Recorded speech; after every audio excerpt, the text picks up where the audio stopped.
How's it going, everyone? Welcome to Nerdy News. I know I've skipped like a couple of weeks. So sorry. So sorry I've been gone. I have missed a couple of weeks. I've meant to do it. I actually, no. I only missed 1 week because the week before we did like a 4 or 5 hour late night Nerdy News. And that was a lot of fun. Like late night Nerdy News, that was a ton of fun. I might actually, I don't know, because it was, when I tell you it was a late night Nerdy News, I mean, it was like a late night. I started at like what, 11, and we went till like 2 or 3 in the morning. I don't even remember.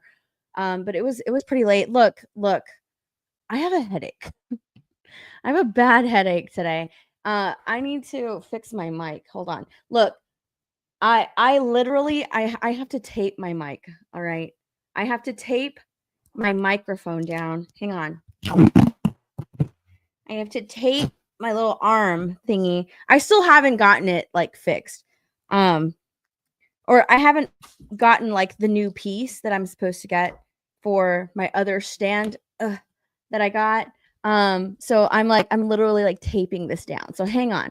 I wasn't prepared. I mean, I was prepared. Like I have topics and stuff. Like I'm prepared that way, but I'm not prepared with my, oh my God, it got on my hair. I'm not prepared with my like technology here. Okay. I'm taping my microphone down really quickly. Hang on a second. I have to get it up to my height. There we go. You need a mic arm. Well, I don't, this one that I have is kind of busted. I need a new mic actually. Like that's what I need.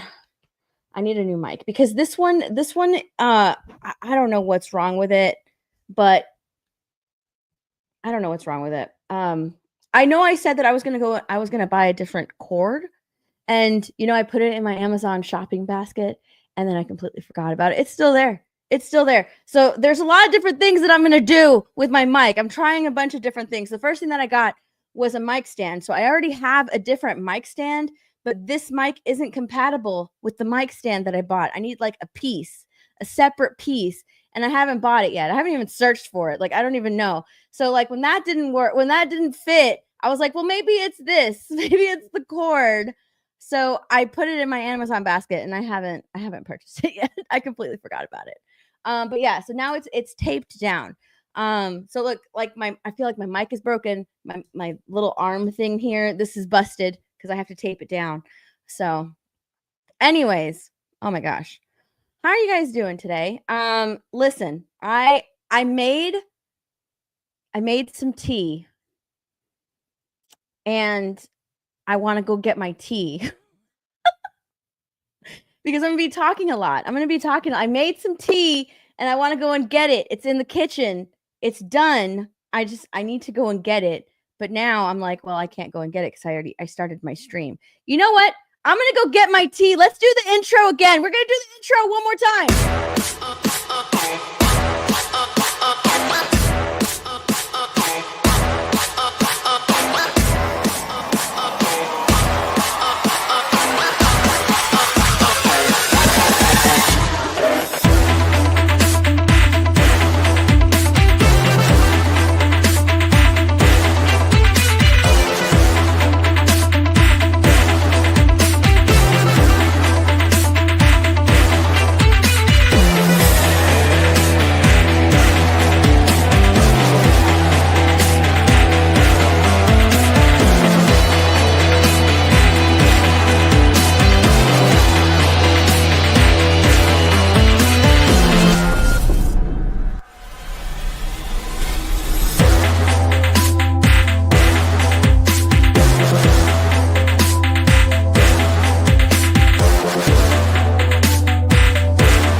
I'm just going to pretend that this is the start. All right. Hello, welcome to Nerdy News.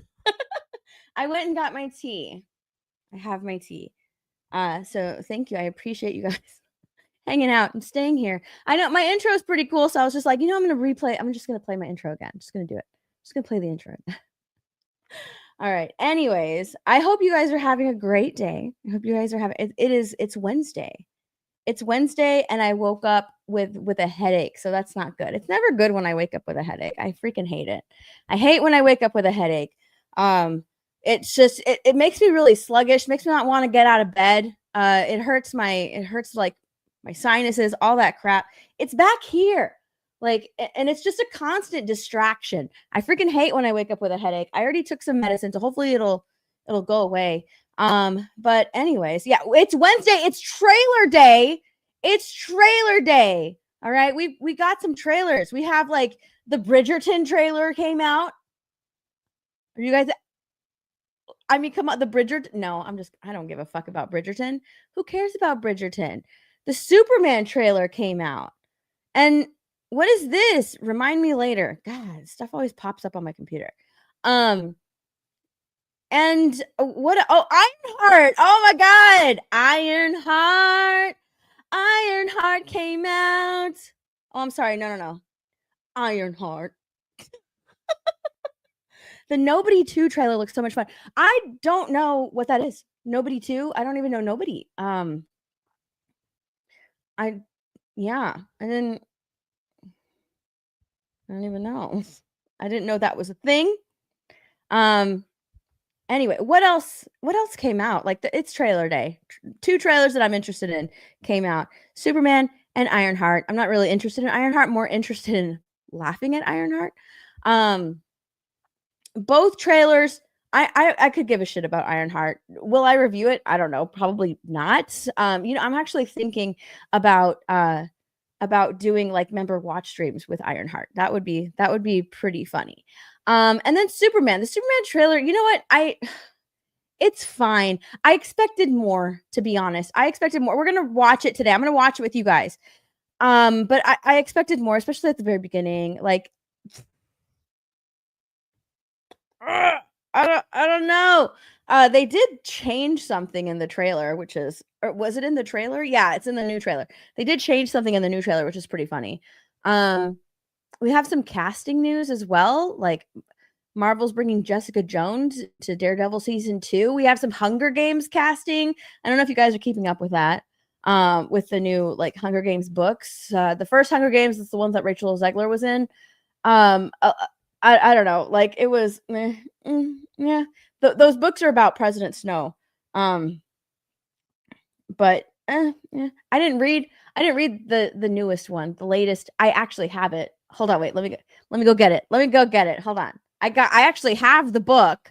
I bought it. Let me go get it. Hold on.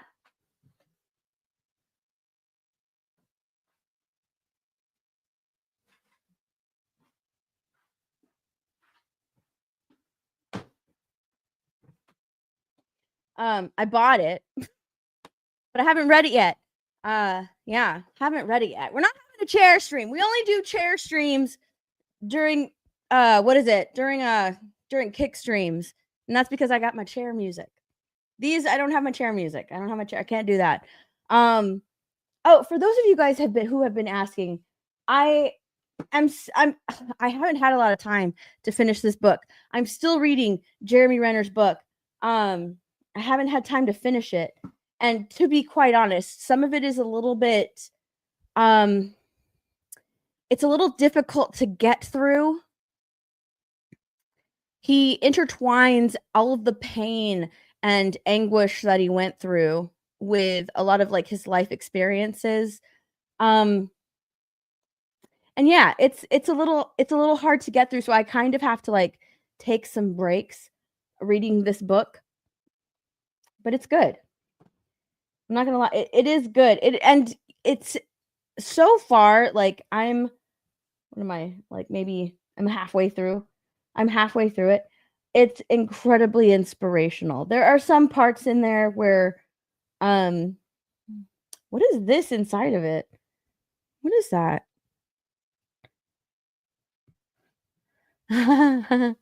Oh yeah, I bought this car decal.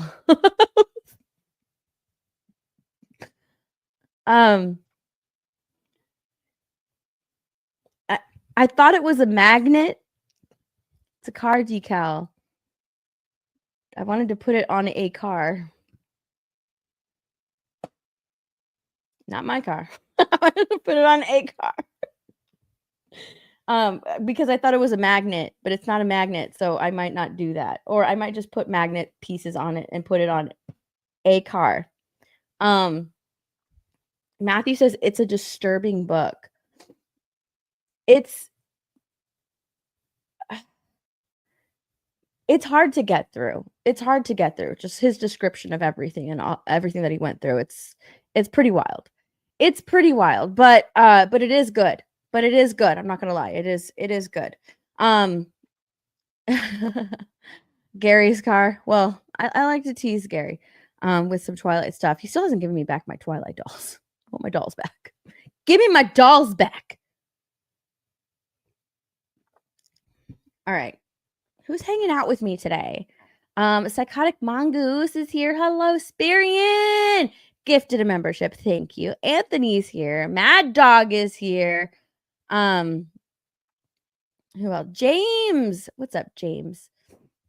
I was 2 minutes. Yeah, I wasn't that late. I wasn't that late today. Not that late. Not that late. We're doing good on time, pretty much. Tara Crystal, what's up? Good afternoon. Good afternoon. See, with these, I don't know when I want to set my nerdy news time. Do I want to do it like early in the morning? Because I'm awake. I'm awake at like 7:45 every morning. I'm awake. Am I out of bed? No. I'm still in bed, but like I'm awake doing nothing, just scrolling Twitter, Instagram, all those things. TikTok. Oh, by the way, we do have some TikTok topics today. Okay. After every news segment, I like to talk about something on TikTok that's trending or that people are talking about, conversations on TikTok. We do have a couple of topics. All right. We do have a couple of TikTok topics. One of them is incredibly disturbing. So just prepare yourselves. And I'm not talking about cringe disturbing. I'm talking about like incredibly inappropriate, like borderline disgusting type of topic. Yeah. So just prepare yourselves. But we do have some TikTok topics that we're going to go over today in between, the cringe trailers and, all the news stories. I love this. Thank you. I like my intro too. But I keep switching the times for nerdy news. But since I got rid of like makeup and media, which maybe I'll bring back. I don't know. I don't know how interested you guys are to hear me just talk about random stuff while like doing my makeup and getting ready for the day. I don't know how that would continue on to play. Like I have, by the way, I have like I've made playlists for everything. So you got TikTok talks, like all the old ones, makeup and media, all the old ones. We have all of like gaming with Disbrew that has its own playlist. Talk Nerdy has its own playlist. So if you ever miss anything, make sure notifications are turned on so that way you can go back and and watch like all of those streams if you ever miss them. I made playlists for everything. There's like one play. I think I'm gonna combine like all of the watch streams. I have 2 separate watch stream playlists. I'm just gonna combine them both together. Just do watch streams. But you can I used to do tons of watch streams back in the day. I did for the Walking Dead. I did watch streams. I think like me and what's his name? Me and Ryan found out that like we randomly were both fans of the 100 television show. So when that final season came out, we watched that. What else did we watch? I don't even remember what else we watched. But yeah, I used to do a bunch of watch streams with you guys back in the day when I used to remember that? I used to have my mirror in the back so that way you can watch along with me or know where I was at. Now I can't do that because I don't know where maybe I could put the mirror there.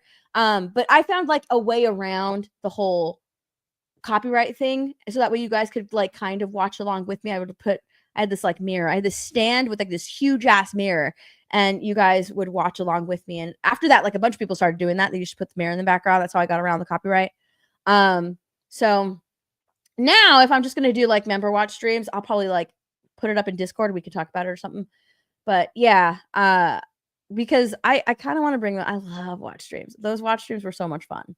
I need to bring that back for members. I also want to do I had members only stream that I would do every Wednesday evening that I need to bring back. I took that away simply because all of the Geeks and Gamers gaming streams, we switched that over to Wednesday evenings, and that's when I would do my members only streams. So I just stopped doing those because the G&G gaming streams happened. But maybe because now the gaming streams happen at like 8:00 for me, and they usually end around 10:30 for me. So maybe I'll just do the member streams after that. But I thought like, oh, it was like way too late. It was way too late in the evening to do member streams. Like, who knows if members are even awake.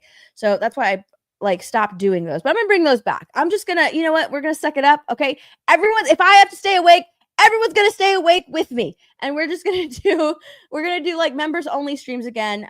Since they're unlisted member streams, like you have to be a member, you have to get the link in the community tab. I usually make that for members only. Since they're unlisted, maybe I might get away with just like sharing my screen and then we just kind of watch that. Or I'll maybe I can do it like maybe I can do it in locals, because I do have my own little locals community, but it's very small. I think I have like 5 followers. I don't even know. I don't know. But yeah, because I don't like Discord. I can't get with it. I can't get with the Discord. I don't know what it is. I don't know what it is. Like, I only use Discord for games, and that's it. For streams. Like, that's the only thing I use Discord for. A lot of people have extremely active Discords with really active members, and I don't know. I can't get with it. I can't get on the Discord train. Discord is fun, don't get me wrong. I love it. I don't know. Anyways, do I need a mic arm? I don't need a mic arm because I bought a mic stand. I'm going to test this wire. I'm going to buy a different wire, and if this is the issue with my mic, then that's it. The issue is fixed because I need a new mic. That's pretty much what I need. I need a new mic. All right. You have a severe thunderstorm heading your way. I'm sorry. That sucks. How am I a slacker? I'm literally here. I'm here. I'm not a slacker. Experience says use locals. Yeah, I might use locals. I'm not a slacker. If anything, that's one thing that I'm not. Well, you know what? I take that back. I've been slacking the last like maybe week, and here's why.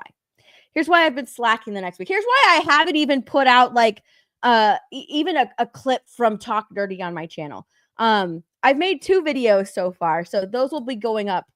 I don't know, either today, tomorrow, the next day. So I've made 2 videos, which is good, and I'll probably clip stuff out of this stream. But this is why I've been slacking. All right, let me tell you why I've been slacking. Because for some reason, I'm so easily influenced. If I didn't talk about like, you know, being anti-consumerism and trying to like be a de-influencer, because I'm seeing all of these people on TikTok being influenced. I'm like so against it. I would be that influenced person. Okay. If I didn't talk about it with anybody else, I would just be so bored that I would just be like completely influenced to do something, because all it took was one reel. I watched one reel about Grey's Anatomy and I was like, oh man, I remember that show. I used to watch it, but like I watched it starting at like maybe season 4 or 5 or something. I don't remember. I was a little younger, and my friend's mom watched Grey's Anatomy. And so like one day I was over at their house and I sat down on the couch and I started like watching this medical drama with her. And it was really good. And I was like, oh dang, like this is serious. So I started like watching it a little bit from there, and then I went back and I bought like all of the seasons on DVD. So like I have a whole bunch of seasons of Grey's Anatomy, and every like Black Friday they would always put like a Grey's Anatomy season on sale. So then I would like wait for Black Friday to buy a bunch of Grey's Anatomy seasons. So I even have like a whole bunch of seasons I haven't even watched. So anyways, I watched this Grey's Anatomy reel and I was like, oh man, that was a good episode. I remember that episode. That was a good episode. And I started going back. I went to Netflix and I started watching Grey's Anatomy. And I was just like, I watched like I started binging it, and then I started watching like specific episodes. And oh my god, I don't even know how I watched that show, because I am like, that show makes you super depressed. I mean, like last night I was still watching Grey's Anatomy, and I'm in tears because it was like they got into this airplane crash, and like there were some people that died, and I'm in tears, and I'm just like, oh my god, like this show is depressing. It's depressed. I am in a because I was just like, my mood was like totally just blah, because I've been watching that show for like a week, and I'm just like, I don't want to do anything. This show is making me too sad. Anyways, like, I need to watch something different. So I have a couple of other shows that I'm gonna watch, but yeah, it was so funny. I'm just like, oh my god, I have kind of been slacking. I have kind of been slacking because I've been watching like rewatching Grey's Anatomy, the saddest show ever, and and all I want to do, like, unrealistically, I'm like, you know what? I could totally catch up to the current season. It's on season like 27 or something like that. I'm never gonna do that. So I'm just gonna stop watching Grey's Anatomy. It's depressing. It's so depressing. I'm just gonna stop watching Grey's Anatomy. What's up, evildoer? How are you doing? Lewis is here, and so is Matthew. How are you guys doing? I hope you're doing well. All right. Well, they're still in the background, so probably give me back my dolls. I want my dolls back. I do. I want my dolls back. Maybe, I don't know. Hey Steph, the pro gamer and Mario Kart queen. That's right. Pro gamer. Pro gamer. Yeah, you know what? I'm getting better. I don't care. I don't care if Disper yells at me every gaming stream. I'm getting better. From where we started doing chain together to where we are now, I'm getting a lot better. Okay. The only thing that I can't do is drive. I can't drive for crap in video games. I can't drive for crap in video games. I have to take this bag out now. Where am I gonna put it? Oh no. Oh, I got it. Yeah, I'll just watch this later. So also tomorrow I'm going to do another few bags of the Avengers Tower. So tomorrow we'll have a Lego stream during the day. And what was I even talking about? Oh yeah, the time for Talk Nerdy. Holy shit. I went on a huge tangent when I'm just trying to ask you guys, what time would you prefer this show to be, Talk Nerdy? Because I'm just like sort of in bed in the morning, and I can totally do this show at like 9 a.m. or something, like my time. It would probably, I don't know if I could do that because, well, I don't know. Because so many people stream like, and maybe I can do it at 8. No, I can't do it. I can't do it that early. I'm not. If you think that I'm sleepy on Sundays when I, do the arts and crafts stream, I'm like wildly sleepy, like in the morning. I'd be in such a terrible mood doing this. I'd be in such a terrible mood. Most people are sleeping at work at 9 a.m. Yeah, that's true. But like there's so many, maybe I'll just switch it to a different day. Maybe we'll do Talk Nerdy on like Monday or Thursday. Because those days or Tuesdays or Thursdays. I don't know. I'm working on the day. I'm working on the day. This show's gonna like fluctuate on different days. I don't even know. I don't know. I don't know.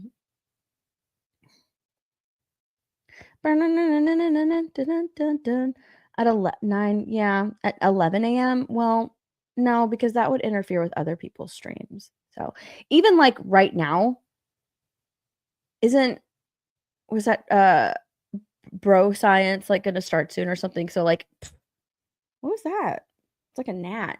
So like even like right now, I'm pretty sure these streams were always like I think it was like, you know what? You know what I'm gonna do? I think I'm gonna do these streams at like noon. So yeah. Okay, so this is what we'll do. Temporarily, this show will go from noon to 2. That's what we'll do. That's what we'll do. I'll be competing with Gary, but you know what? Like, there's no competing with Gary. There's no competing. Anyways, I wouldn't worry about who's doing what. Yeah, it's just the courtesy of that. So I think that's what I'm going to do. From noon to 2, that's what we're going to do. Nerdy news, noon to 2. Noon to 2, that's what we're doing. Nerdy news from noon to 2. All right. Okay, so today we have the Batman trailer. We have the Ironheart trailer.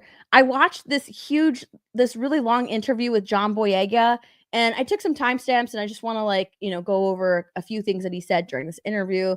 Some things were cool, some things were meh, whatever. But it was an interesting interview that he did. What else? What else? Oh yeah, the casting announcements, Hunger Games stuff. We have TikTok stuff. Let's do it. Let's go. Let's get into it. All right. Let's talk about it. What do you want to talk about first? What do you want to talk about first? That's a good time. It's an hour after G&G Daily. Yeah, let's do noon to 2. Any Blake updates? Kind of. I suppose kind of. We can talk about Blake Lively for sure. Let me get some Blake Lively tabs. Hang on. And I know exactly where to go for that because oh shit, we have some Cynthia Erivo news as well. Oh my god, I completely forgot about this. We have some Cynthia Erivo news. All right, I got that one. Let me get the Blake Lively thingy. Hold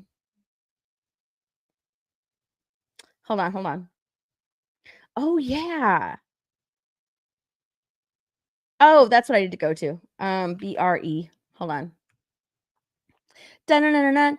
There's some stuff that I had already ready, but now I'm just kind of finding some other stuff. Hang on.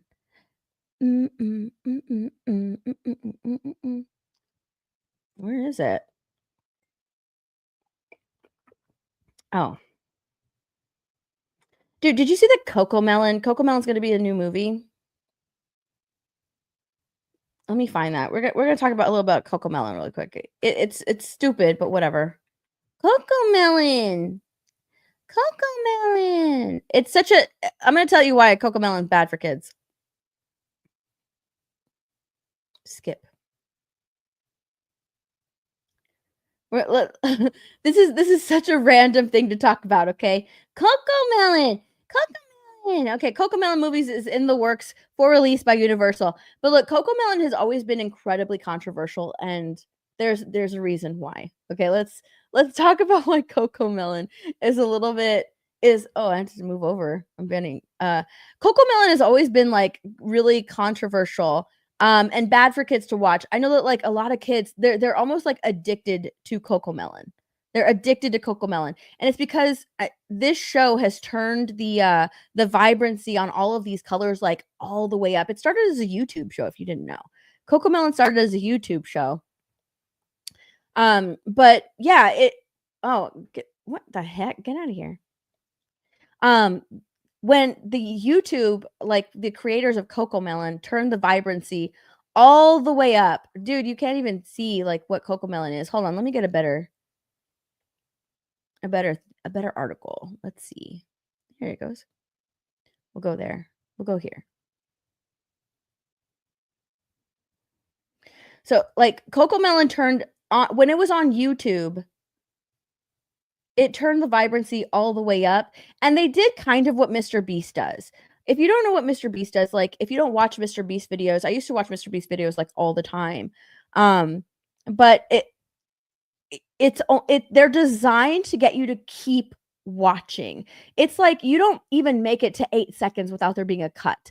There's so many cuts in Mr. Beast videos and in Coco Melon. So Coco Melon is designed to keep your kids' attention, right? They turn the saturation of all of the colors all the way up. And I think I've talked about this before.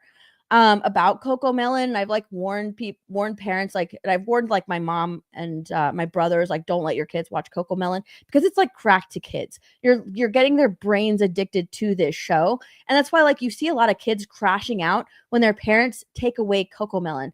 I've run across so many videos of kids crashing out because their parents took away Coco Melon, and it's because they're addicted to this show. It's it's literal addiction because of how the creators of Coco Melon made that show.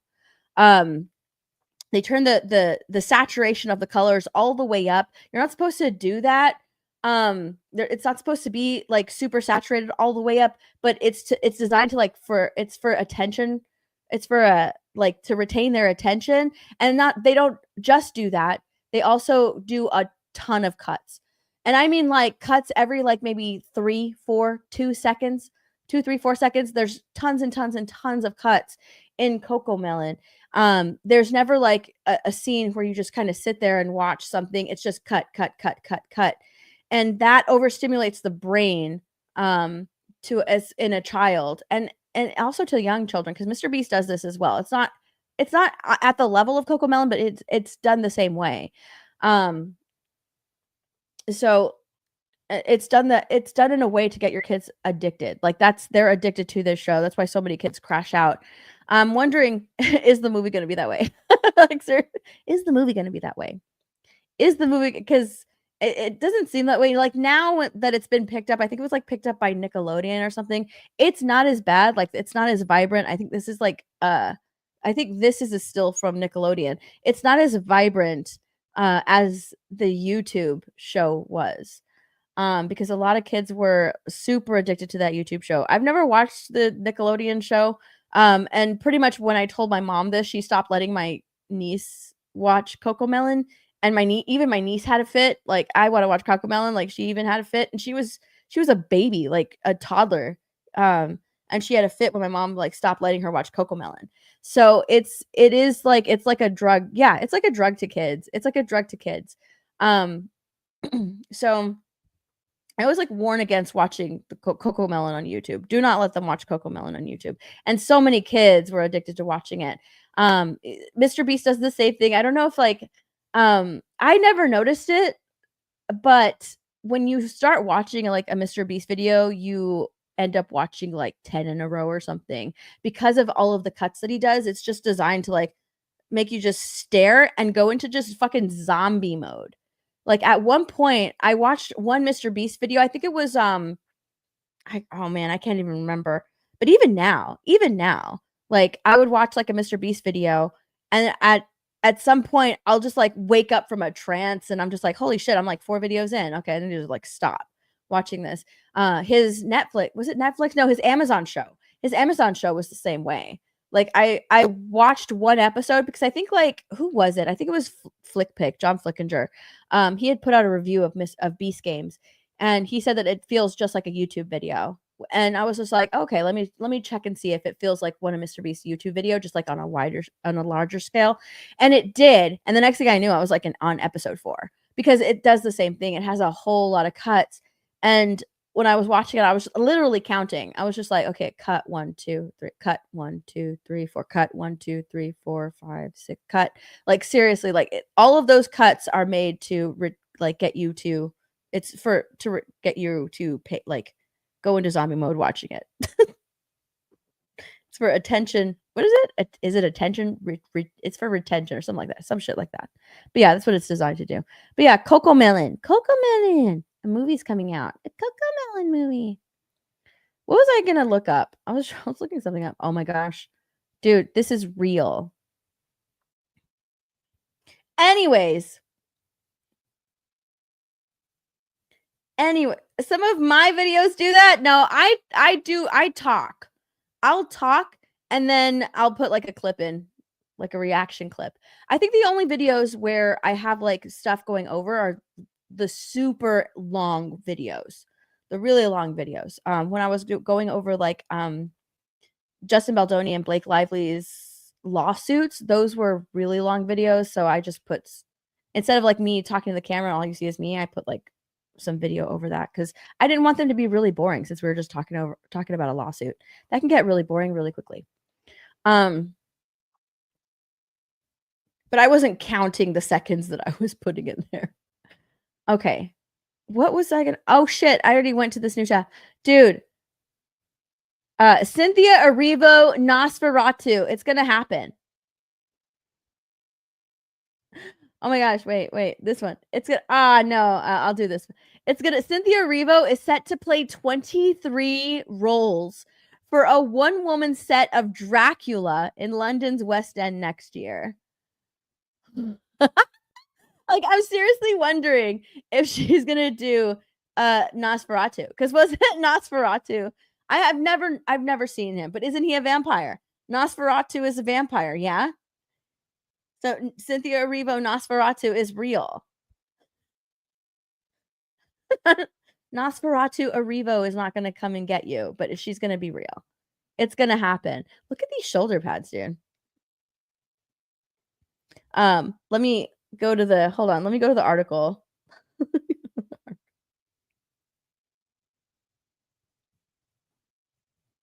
It's like they you know, she could yeah, I'm not saying that she can't do it. She could do it. Nosferatu, Cynthia Erivo.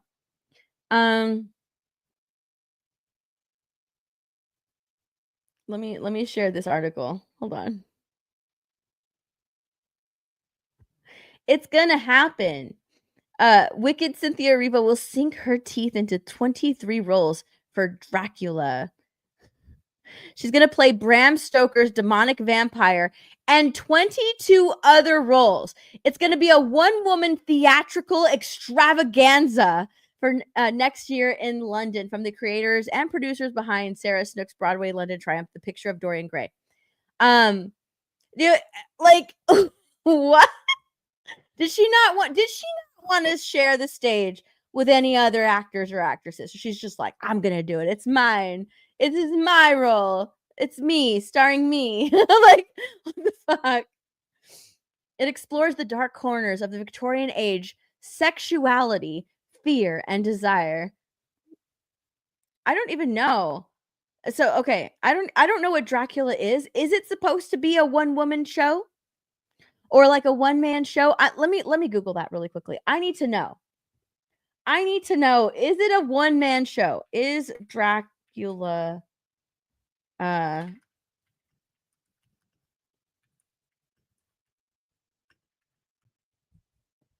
I need to know.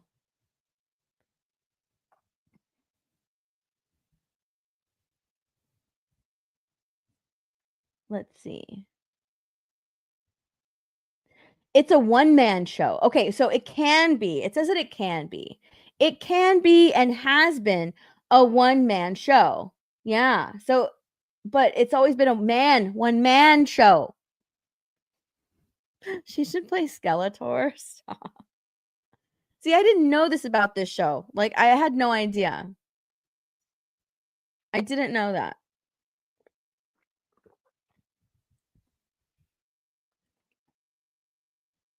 Sure. Blah. Let's see.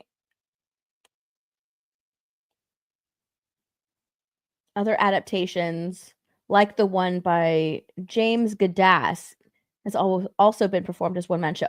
So this can be and has been. So it's, like, not necessary, but it can be a one-man show. But now with Cynthia Erivo being thrown into the mix, it's gonna be a one-woman show. She's gonna play Dracula. The fuck? And all of the other roles. I don't even this is weird.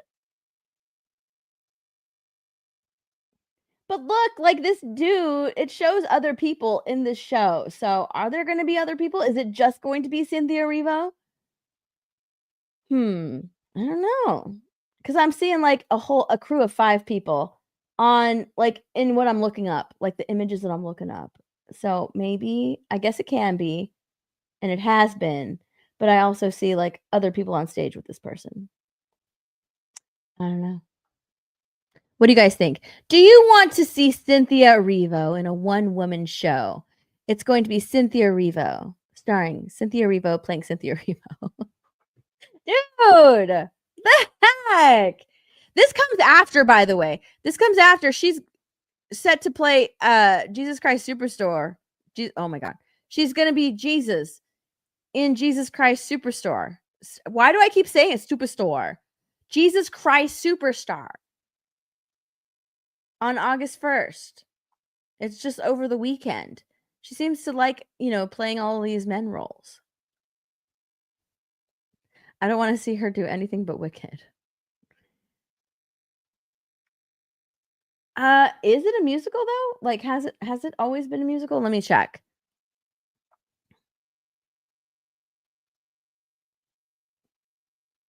It's just she's man. Cynthia Erivo. I don't even think was she at the Met Gala? Was she at the Met Gala? Let me look it up. Let me look it up.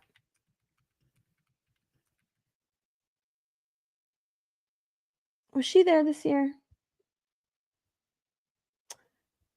She sure was. Oh yeah, she was at the Met Gala.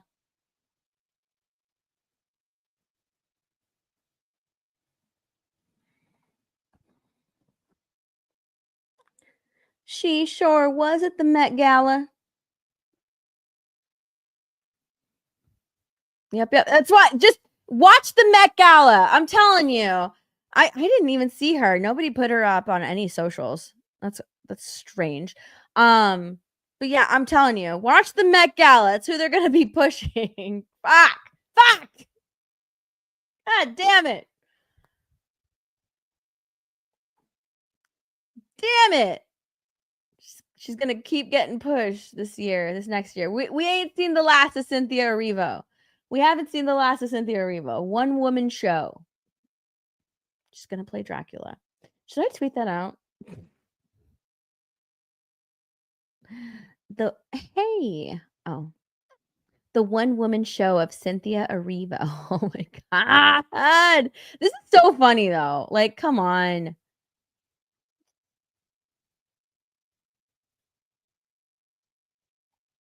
Hold on.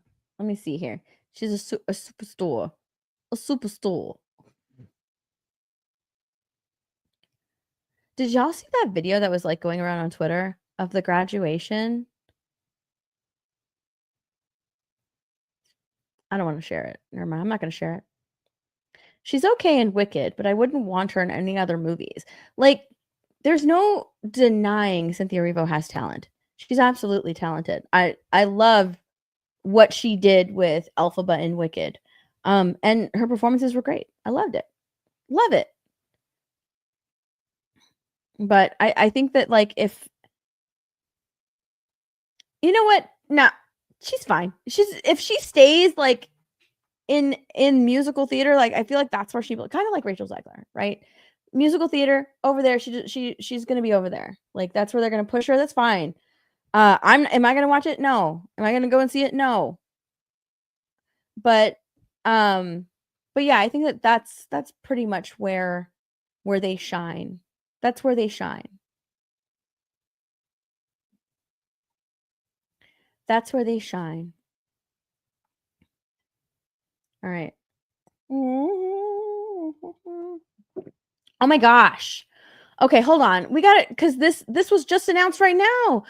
We have all of these announcements for the Hunger Games, Sunrise on the Reaping. But let me see if I can pull them all up. Here we go.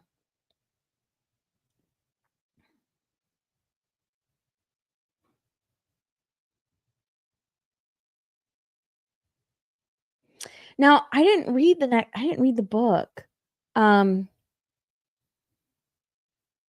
Ooh, okay. I kind of like that one. Anyways, let me show you. Did you guys watch the Hunger Games? I was kind of into it. I like the books more than I liked the movies, but the movies were fine. Um Now, A Ballad of Songbirds and Snakes, I didn't like it. That book was actually pretty controversial when it came to like the Hunger Games fandom because that movie you're supposed to like sort of feel bad for President Snow, and President Snow is like an asshole. Like he is the worst human being ever in the books. You hate him. You hate President Snow in the books. Like he is a villain if there ever was a villain, right? He is a terrible human being. And so, like A Ballad of Songbirds and Snakes, a lot of people had an issue with how it was written because then you started feeling sorry for President Snow. You started feeling bad for this villain. And you're not supposed to. You're not supposed to feel bad for these villains, right? It's not that like it's not like they're trying to make you empathize with this villain, but you feel bad for him because of like his situation and everything. Uh and you're not supposed to do that. You're not supposed to feel bad for him. So like the first book already was sort of controversial in that they're trying to make you feel sorry for this man who become or for this person, this character who becomes like a shitty human being that you grow to hate in the Hunger Games books, in the Hunger Games novels. So uh so a lot of people took issue with that when they were reading these books, or when they read A Ballad of Songbirds and Snakes. And I didn't like the character of Lucy. Like, I didn't like her. I didn't like the movie either. It bored me. It was boring, much like the book. It was pretty boring. My wife put me through those movies. What's up, unknown? How you doing? I think a lot of men's wives and girlfriends put them through those movies. Um, much like what is it? Much like Twilight. Much like Twilight. Thankfully, I don't think that a lot of y'all can correct me because I don't know. I don't think a lot of men had to suffer through um what were they? The 50 Shades of Grey. 50 Shades of Grey stuff. Hopefully men didn't have to suffer through that.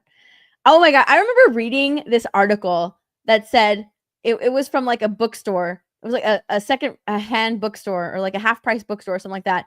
I remember reading this article and it said like this bookstore is pleading with people, please stop bringing your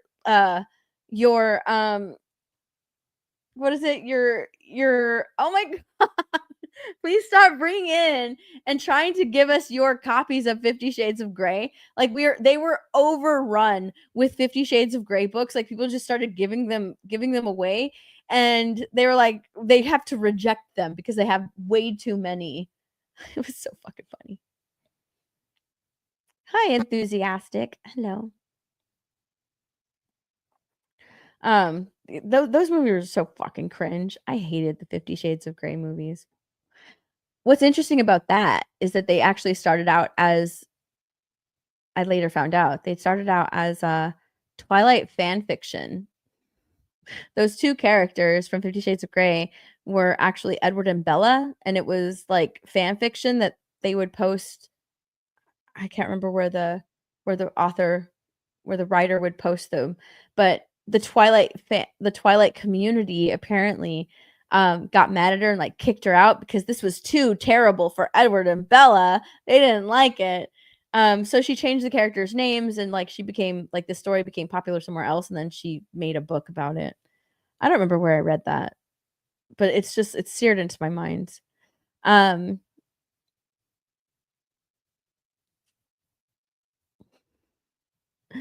Twilight, The Hunger Games, 50 Shades, Handmaid's Tale, all bondage fantasies of women they love to project in real life.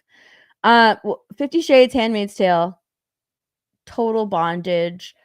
I think Twilight is incredibly toxic, a toxic relationship, which women like to fantasize about as well. Hunger Games, I think like and also like the whole like oh my gosh two guys are coming after me, same thing with Hunger Games, oh my gosh two guys love me, which one do I pick, type of thing. But yeah, I don't think there was any bondage or anything like that in Hunger Games or Twilight, but I don't think so. But yeah, total female fantasy crap, 100%. But we have casting announcements. And these are casting announcements that like I'm like, "Oh my gosh," because I like these characters in the Hunger Games novels. So yeah, they're casting for Sunrise on the Reaping, and we've got a casting announcement for Magda. For Mags. Mags. I loved her character in Hunger Games. Um and now we have Lily Taylor. She's going to be playing Mags. I really liked her. I really liked this character in the Hunger Games novel. And in the movie, she was this old lady. This cute old lady was also in the movie, so I liked her. We also have Wires and Beatty. These two Wires and Beatty, these two characters too in the books and the movie. I was really interested in them because if you didn't watch the Hunger Games movie where all of these contestants are brought back, these are all winners. And when you win the Hunger Games, you're You basically can't be can't participate in any further reapings, and you get like a house and all of this stuff. Like you're pretty much doubted on because you won the Hunger Games, right?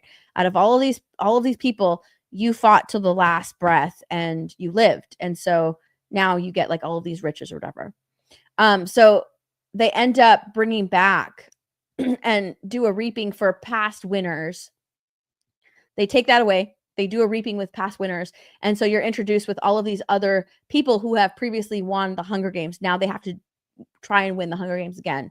And all of these characters that they introduced were like really interesting to me. So I'm kind of looking forward to seeing their younger counterparts. Wires and Beatty like worked really well together, and he was always like really kind of protecting her. She kind of went a little bit crazy. After her games. A lot of them did. A lot of them have mental issues, but she kind of went a little bit crazy after her games, and he sort of like he was like a little protector of her. So I'm I'm wondering how they're going to do it here. I need to read the book. I need to read the book. 100% I need to read the book. Maya Hawke has been cast. Oh, that's Wires. She's going to be Wires. So yeah. Oh, this is what it was. Ralph Fiennes is reportedly in talks to play President Snow in Sunrise on the Reaping. Now, if you guys watched A Ballad of Songbirds and Snakes, Snow was extremely young. So like how many years have passed? I need to read this book. Cuz seriously, he was super young. He was still in school. How many years have passed? I don't know.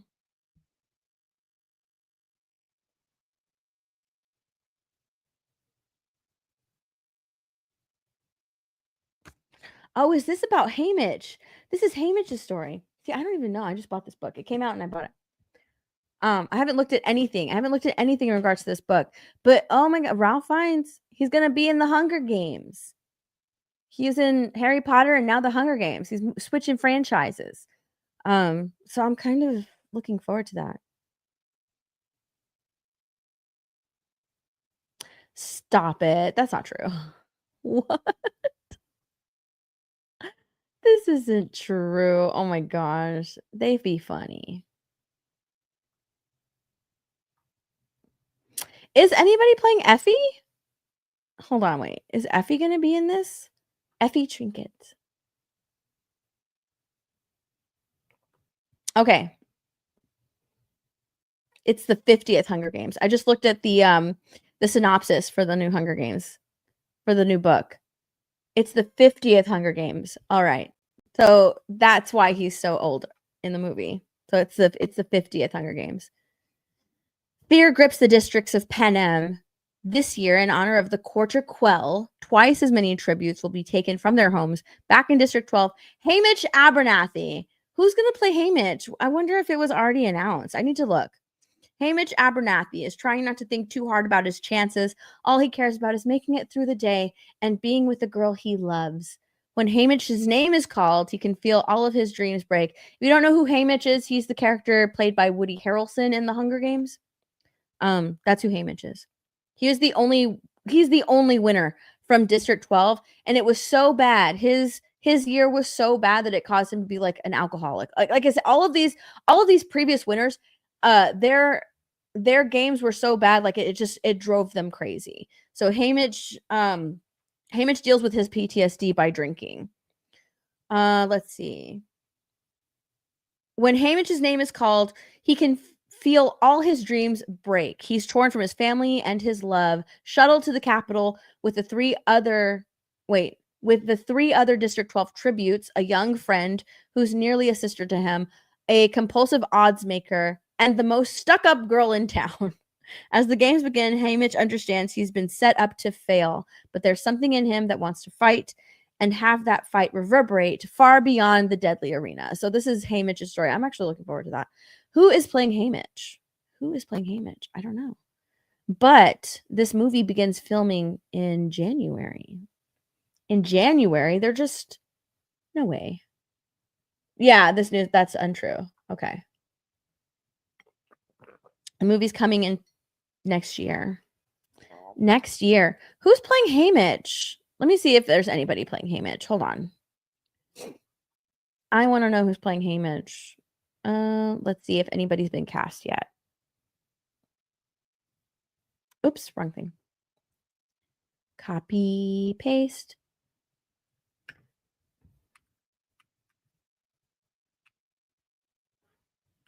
Let's see if anybody's playing Haymitch. It doesn't look like anybody yet.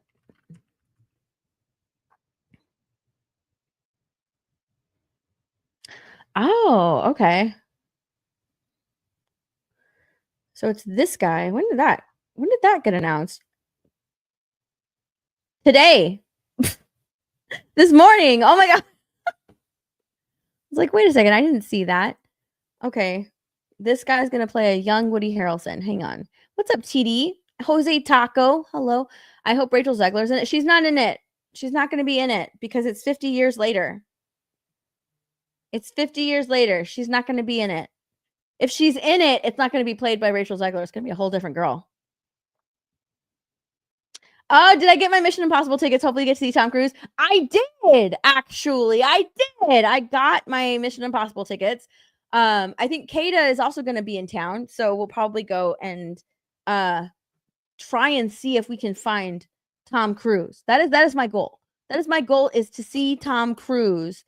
I want to see Short King IRL. I want to see how short Tom Cruise is. I do.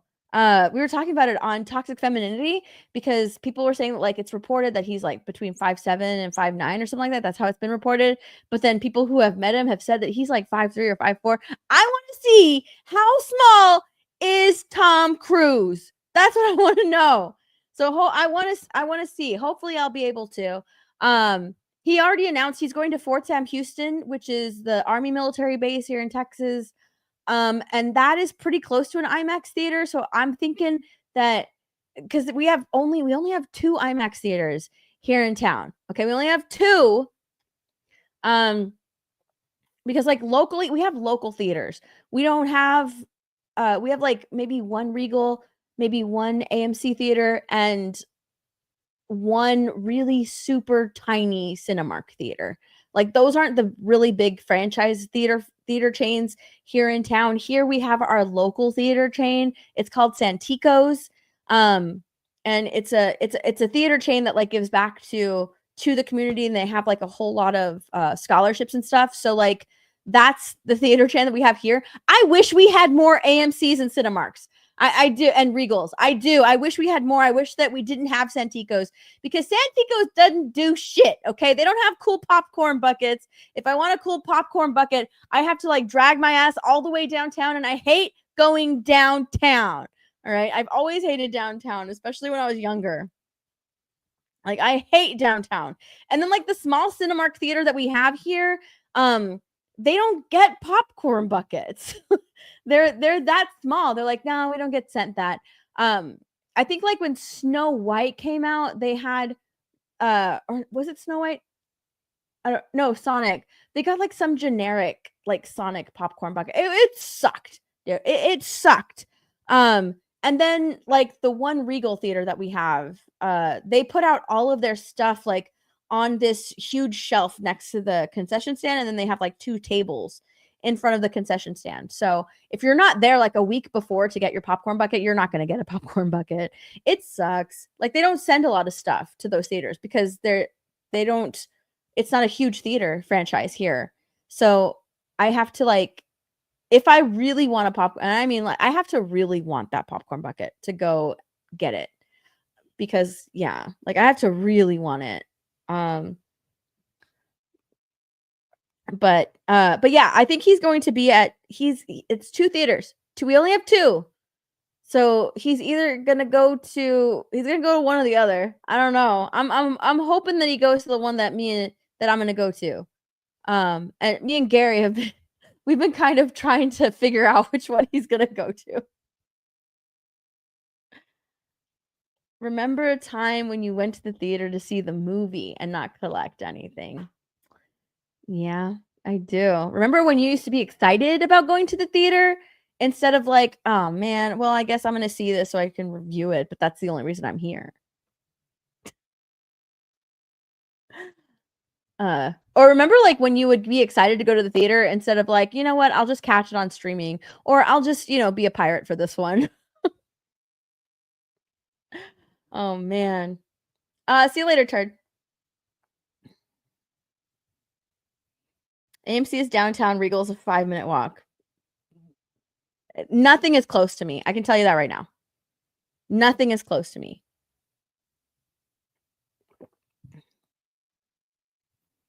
I have to take a nice drive. Nothing is close to me. Anyways, this guy's gonna play a young Woody Harrelson. Joseph Zada. Zeta. Joseph Zeta. He is going to be playing Haymitch. Does he look like a young Woody Harrelson? Well, to be fair, when we met Haymitch and Woody Harrelson was playing him, he was already like, he's incredibly damaged, been drinking for a really, really, really long time. So I can see this guy playing like a young Haymitch with, all of like an incredibly optimistic person, life's ahead of him. He's in love with somebody. This is probably who he's in love with. Who is this lady? Let's see. Haymitch is gonna play. Okay.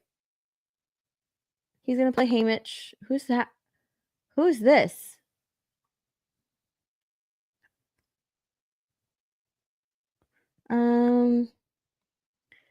Billy Ray, blah blah blah. Haymitch Abernathy. Oh, the heck? Lenore Dove Baird. I hate when it does that. Lenore. She's gonna play Lenore.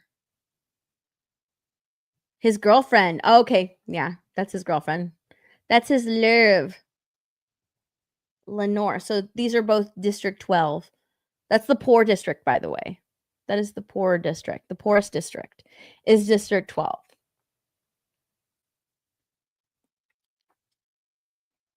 I get more excited for the popcorn and a rocking chair than the movies at this point.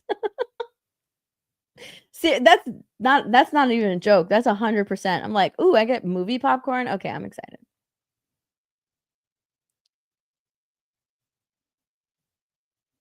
When I lived in San Antonio, everything I could ever need was close to me. Nothing's close to me. I have to drive like half an hour just to go to the grocery store. Okay, I'm exaggerating. Maybe like 20 minutes. Maybe like 20 minutes. I would drive like 20 minutes to go to the grocery store. Feels like half an hour with traffic. The Sonic movie and Mario were the only times in the last 5 years I was excited to go to a theater. I was actually, I'm not gonna lie, I was excited to go see Wicked.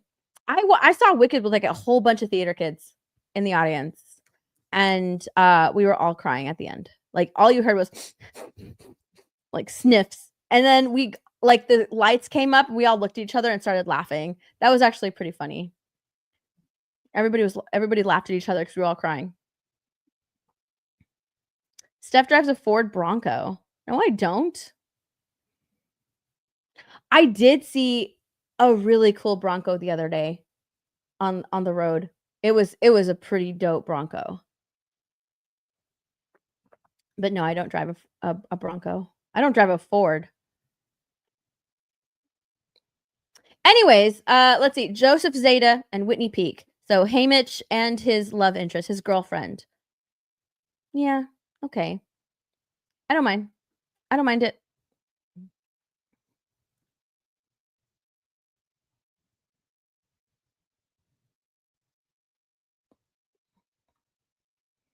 I don't mind it. Dude, did you see this logo? Is this for real?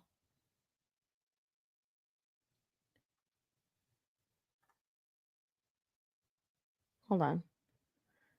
I'm serious. Is this for real? Marvel Studios just unveiled its 9th Avengers logo.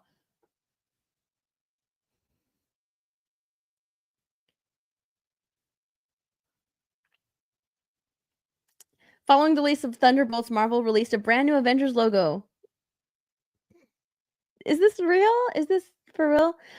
Everybody's saying like it's the Infinity Stones, you guys. It's the Infinity Stones. Okay, well the Infinity Stones were made irrelevant with the Loki TV show. Nobody cares about them anymore. Loki made them paperweights. So who cares about the Infinity Stones? Apparently you could just, they were just paperweights. They weren't a big deal, right? What is this though?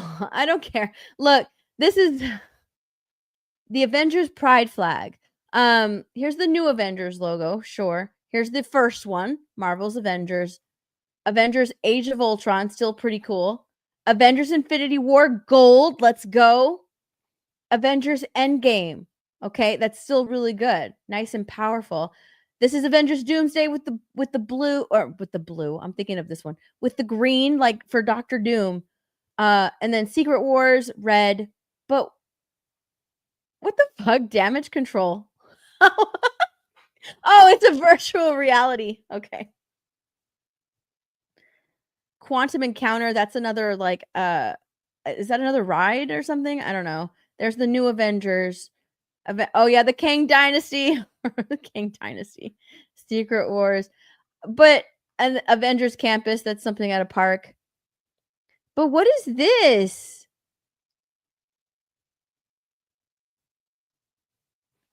I don't know what this is. Is it the Stones or Pride flag colors? Yeah, like it's gay Avengers. Gay Avengers. It's supposed to be the Infinity Stones colors, but they're irrelevant. Is it legit? Oh, I don't know. I don't care. Nobody cares about the stones anymore because they were made irrelevant in Loki. Like nobody cares about the Infinity Stones. Who cares? Who cares? They're meaningless. Yes, they're meaningless. Loki turned them into paperweights. Like that was like in the first couple of episodes or the very first episode or something. You saw the Infinity Stones in someone's drawer and he's looking at him. He's like, "Oh yeah. Yeah, we just use them as paperweights." Like it's not even a big deal. Like the first 3 phases of Marvel made those stones so incredibly important. And then Loki was just like, they're not a big deal. We have them everywhere. We find them all the time." What the fuck? So it's like, I don't care that these are the Infinity Stones colors. But yeah, it's Avengers Pride. Avengers Pride, I guess. I don't know. Hold on. I needed to sneeze. Let's do a TikTok topic. Hold on. I've talked about a couple of things. Let's do a TikTok topic. Let me go to TikTok. We have to do a TikTok topic. What do I have saved?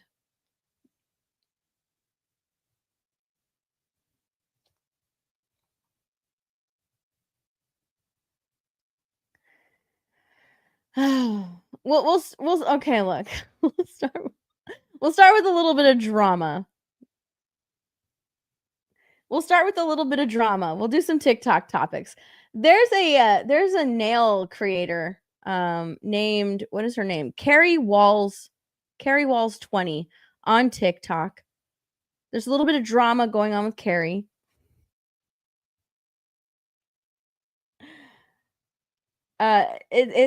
She's, people are making fun of her now. She's becoming kind of a meme. But Carrie Walls, she creates these nails. Get any type of view. And all these people using my content and talking about me to get views. This is Carrie Walls. She makes press-on nails, incredibly elaborate press-on nails. But people are saying, dang it.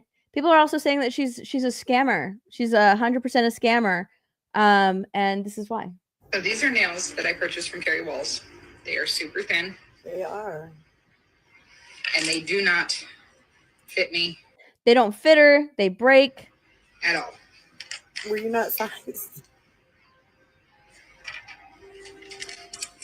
They are also so thin that they snap in half. Holy. The gel. The gel comes off. Like, she's just a huge scammer on TikTok. She's a huge scammer on TikTok, and people are like looking at. Hey, y'all. Oh, she does a lot of lives. Oh my God, it keeps going. I hate when it does that.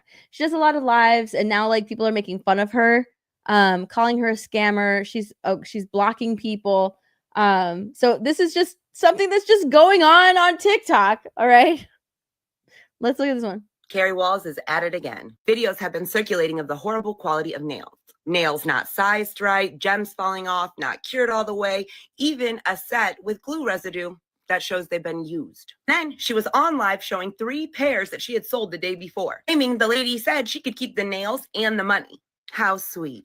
People are speculating that Carrie blocked her after receiving payment. This is something she's known for. Some think it was her mom on a burner account making it appear that she has a lot of sales going on. Now, this customer kept saying how excited she was for the nails, and no one saw her in the live where Carrie was claiming she let her keep the nails. Like, who would pay that crazy amount for not just 1, but 3 pairs of nails and then say, girl, you just keep that money and resell those nails?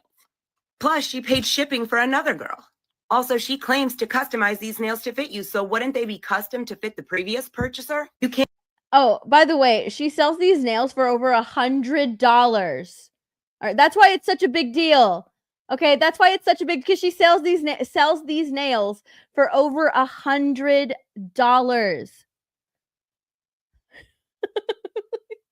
That's why I forgot to mention that. I completely forgot. Like, why is this such a big deal? Why is it? Because they're over $100. Press-on nails, you can buy them at the Dollar Tree for $1.50. Okay, like they're incredibly cheap.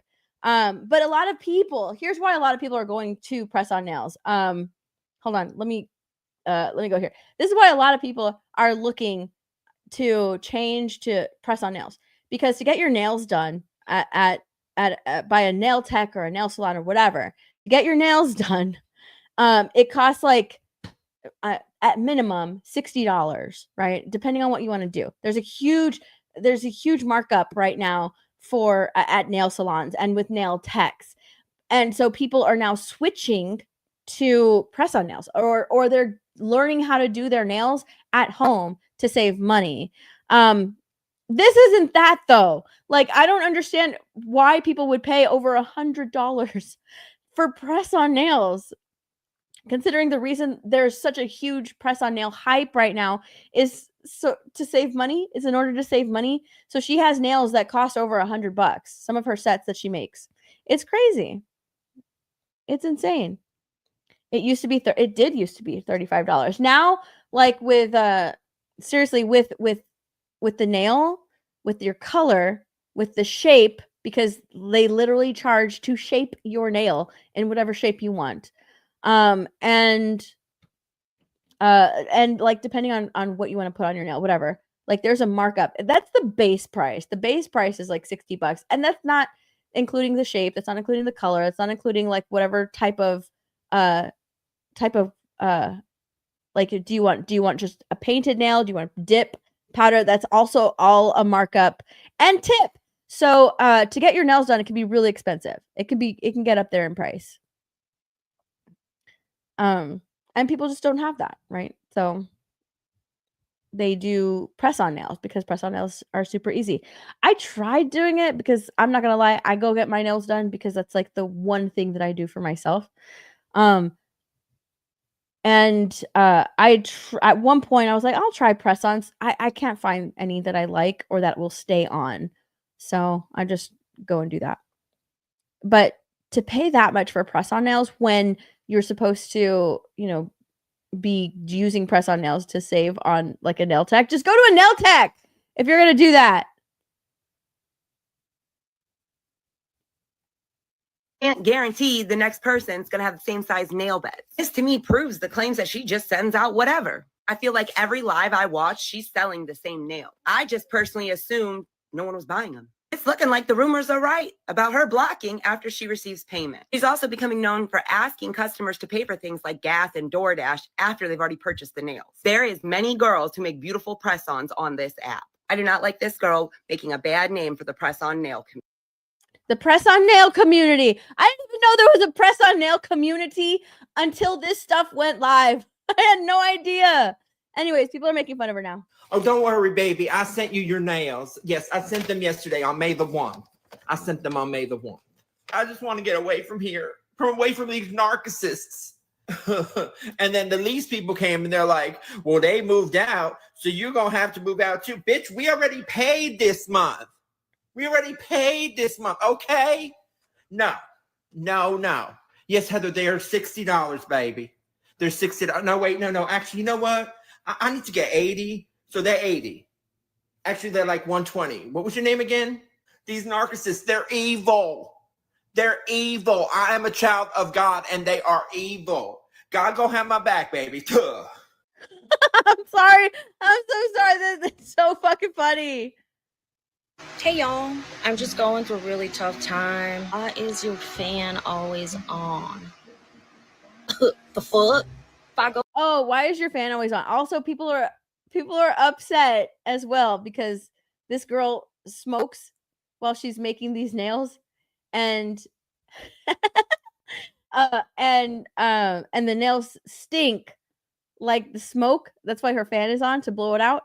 But they still smell, so she sprays her perfume on the nails.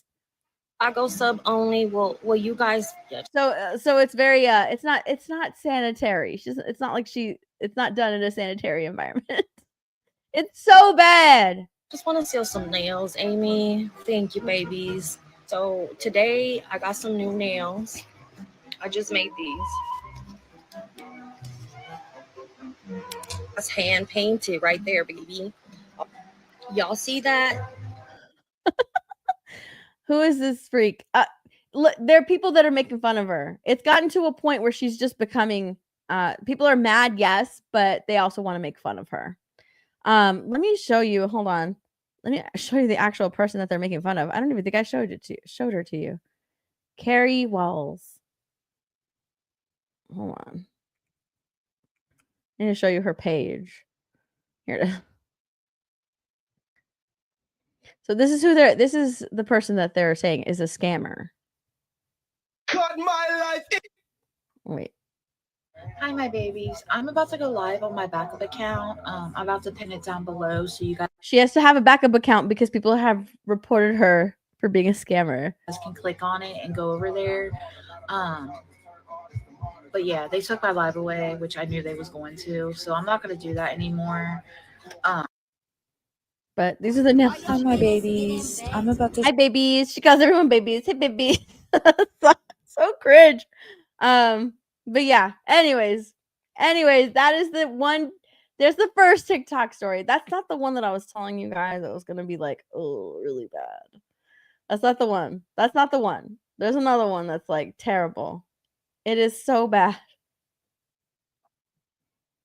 That's not the one that's really bad. I have to say, what's up, Heath Nation?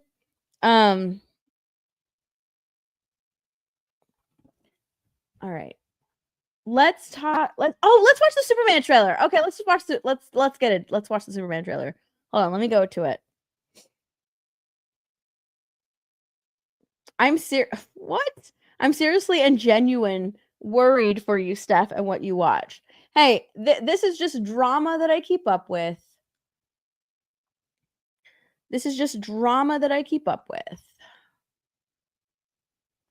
And no need to be worried because I find it funny.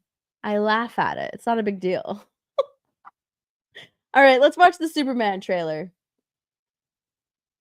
Because it is here. James Gunn presents James Gunn's IMAX Theaters, James Gunn's Superman. We gonna watch it now.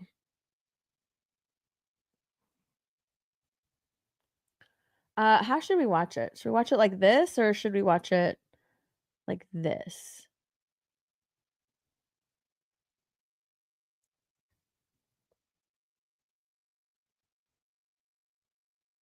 Let's watch it like this. That's how we're gonna watch it. We're gonna watch it small. All right. Dun, dun, dun, dun, dun, dun, dun. You're not really living on the internet if you don't keep up with at least one drama story. Well, that's true.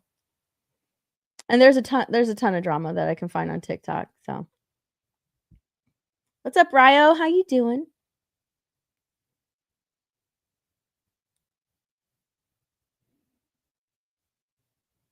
Oh, this is That's your drama. my drama story of choice is currently Johnny Somali, dude. That a lot of people are keeping up with that drama. There's a lot of I guess there's some drama that's really big that I don't really keep up with. I like the small things that make me laugh. That's what I like to do because I like to laugh. So I like that. All right. Let me put this over here. Let me put this right here. And I'll put this right here.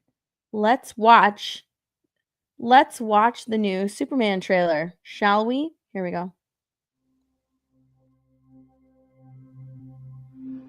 Are you being serious right now? Yeah. You'd let me interview you as Superman. Sure.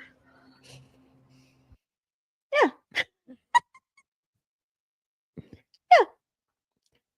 I'm not gonna lie. When he goes, yeah, it reminded me of Nessa Rose in Wicked when she goes, yeah.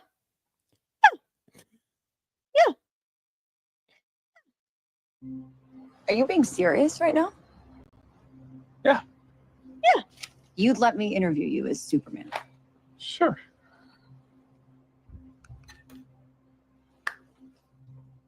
Ready? Let's do it, Cronkite. Superman.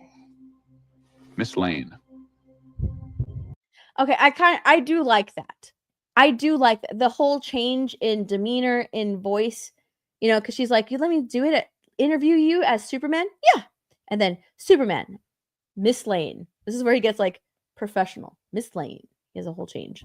Recently, you've come under a lot of fire for what some it's might. A lot of it's a lot.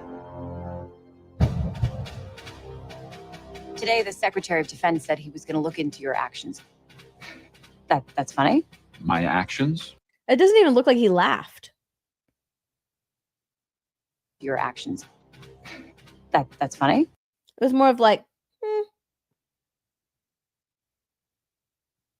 My actions? I stopped a war. Maybe.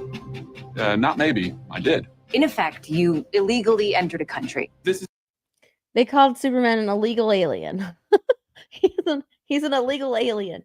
You illegally entered a country as an illegal alien. All right.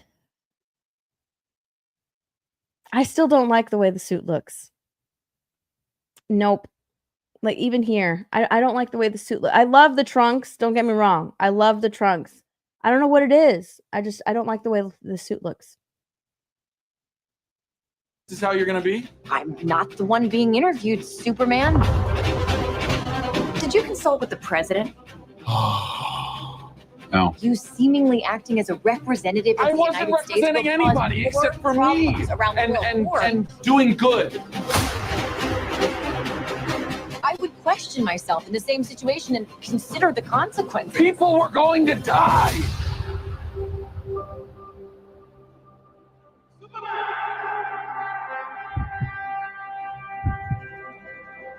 I like that part.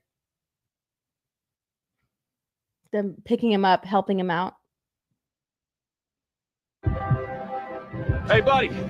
Eyes up here.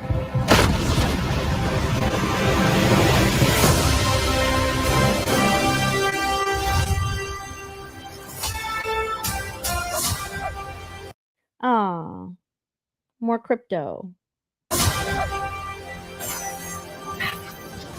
Your choices.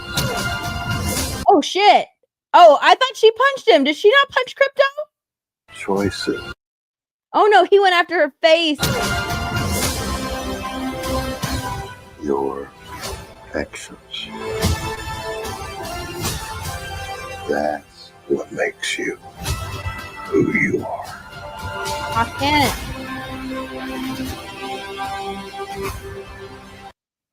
Where are they? That's Mr. Terrific. Where are they at?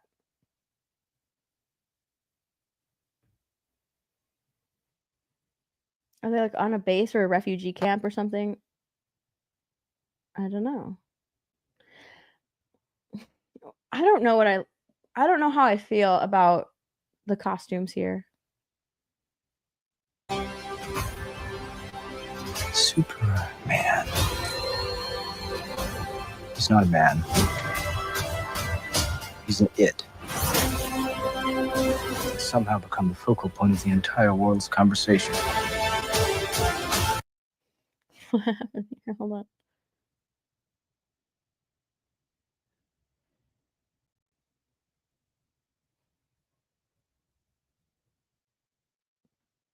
There we go. See, I don't know how I feel about all these costumes. I was assuming that they would look better. They might. Again, this is just a trailer. This is just a trailer. They might look better. I was hoping that they would look more, I don't know, grand, you know? More grand in the actual movie than like, you know, all of these sneak peeks that we got from like behind the scenes of people, you know, taking photos and stuff. But I don't know how I feel about these costumes. I don't know. What? They're all wearing, oh, these are like their uniforms. They're all wearing like why is she wearing a jacket? Anyway, okay, hold on. Let's keep going. I will not accept that. I cleaned your boots. I'll go get them for you. That's adorable. That's actually kind of cute. I cleaned your boots. I'll go get them for you. She cleaned his suit. Look at his eye.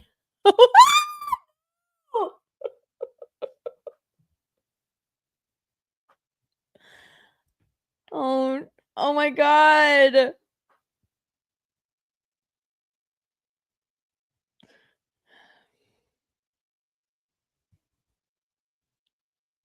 Why is it? He's looking there and over there at the same time. What is it? There and there. Okay, I'm gonna stop. He can't help it. He's got a lazy eye. He can't help it. I'm gonna stop. I'm gonna stop. Boots. I'll go get them for you.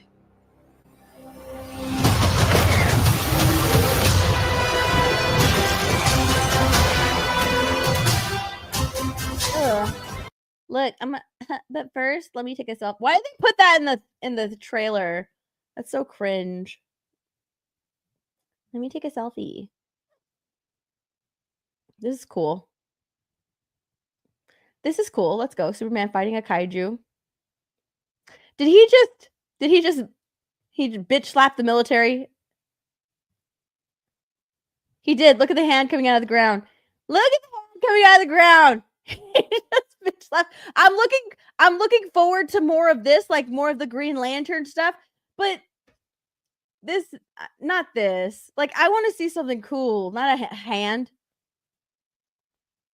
They could have put something cooler in the movie, not just like, not a hand in the movie, not the movie, in the trailer. They could have put something cooler in the trailer, like showing him using the ring instead of like just the hand. Ah, man, I would have liked to see something different.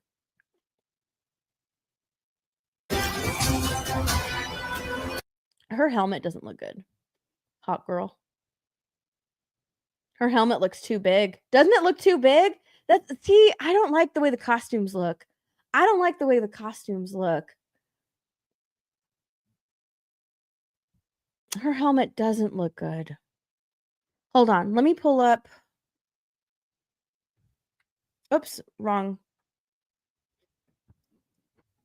one. Hold on.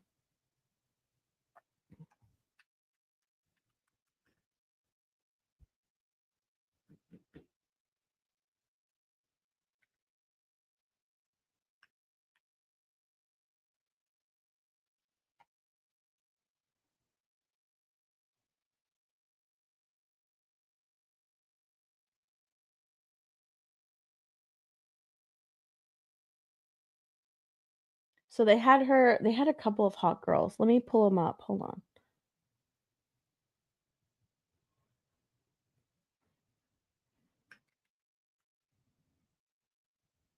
Oops, wrong one.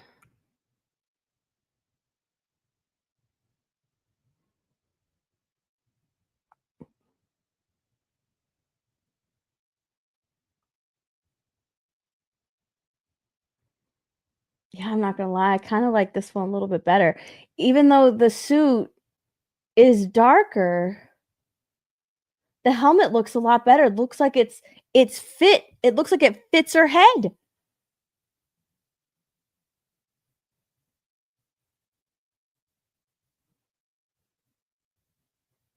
And let me pull up Mr. Terrific as well. Hold on.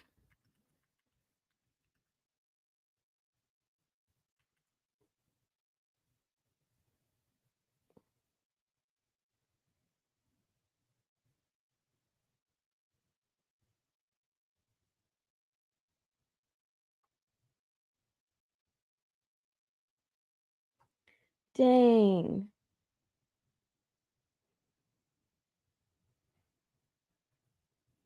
Okay. Is that hot girl? Yeah.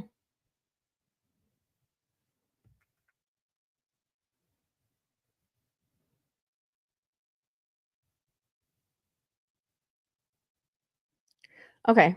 Let's keep watching. There's Jimmy. That's Jimmy Olsen. Look, they're playing around as kids. I like that. They're playing around as friends. That's cute.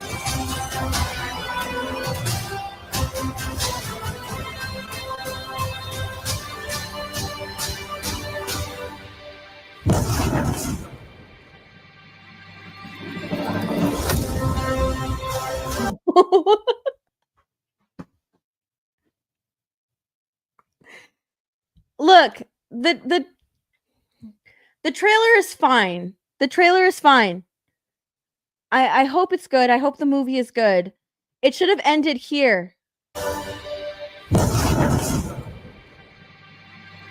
Right there. Not him falling back to Earth. Why is he falling down? Why is he falling back down? It should have ended there with the people cheering for him and like, boom, Superman. Not him falling back down.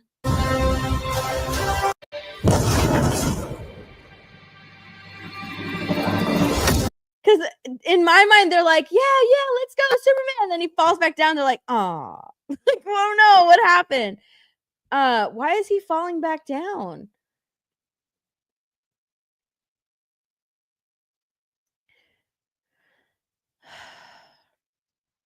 I don't like the way they started the trailer either. Them starting the trailer, it's a good way to show, him with Lois and then his personality as Superman, right? But that's the only time we see that sort of difference, where he's like, "Sure, you can interview me," and then she's like, "Okay, Superman," and he's like, "Lois," he goes into his sort of like Superman persona. I want to see that persona interacting with the citizens of Metropolis, not with Lois Lane doing an interview, because those questions are going to get hard and you're going to end up seeing him like we do in this trailer, questioning like, well, why do I need to explain myself? And you get like this Superman that's just whining all the time. He's a whining Superman. Because of course he's going to be. You're never going to agree with anybody, but him going back and forth with Lois, it just, I don't want to see that right now in a Superman trailer. I don't want to see them at odds, butting heads in the trailer. That's fine in the movie, but what I want to see in the trailer is like, the romance between Clark and Lois. Perfect. I like that. Them flying in the air, regardless of how I feel about what she's wearing, because where is it at? It's like, this is a cute moment. I love this moment. This is a good moment. Give me more of that. Is she always wearing pants, by the way? It would have been cuter if she was wearing like a pencil skirt and some little heels. That would have been a lot cuter. Not pants in these man shoes. Is she wearing pants in here? Yeah, she's wearing pants here as well.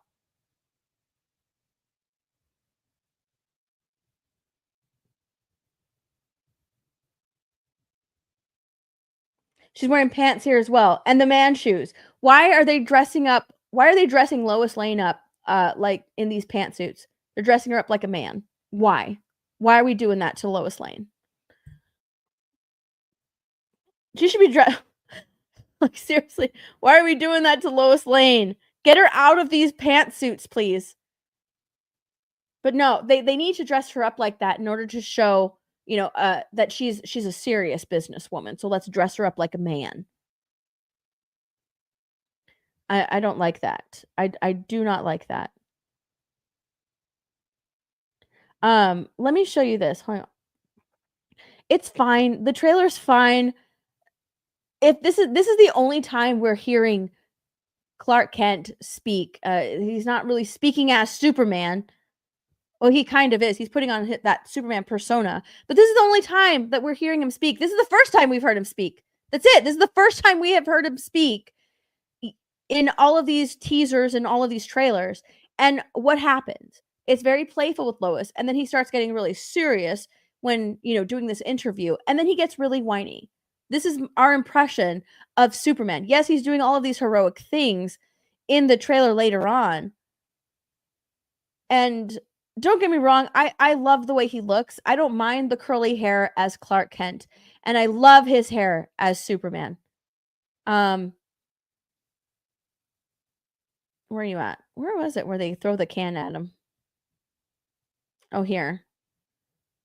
I love his hair as Superman. I love it. I love the curl. Give me the curl. I don't mind. I don't mind it. But I just, that being the only time that we hear David Corenswet speaking as Clark Kent and as Superman in that role, it could have been a lot better. I want to see him interacting with the people of Metropolis, bringing them hope. Yeah, they're all cheering for him at the end. They're all cheering for him at the end. Oh, wait, I forgot about the dog. Oh, they have the dog. Yeah, they're all cheering for him at the end, but then he falls back down. Like, what the heck? Is he falling back down? It looks like he's falling back down. I don't know. It's such an odd way to end it.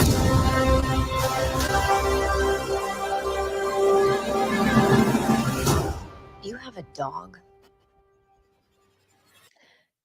What's wrong with having a dog? Can she be more condescending? This trailer is making me dislike Lois Lane. Like, I get that you're, a serious reporter and stuff, but who cares if you have a dog? You have a dog? Why is this trailer it's making me dislike Lois Lane? Sure, you're a serious reporter. I don't mind that. But she doesn't have to be like condescending. I don't know. That's how it's coming across. She's coming across bitchy. I'm just gonna say it. She's coming across a little bitchy.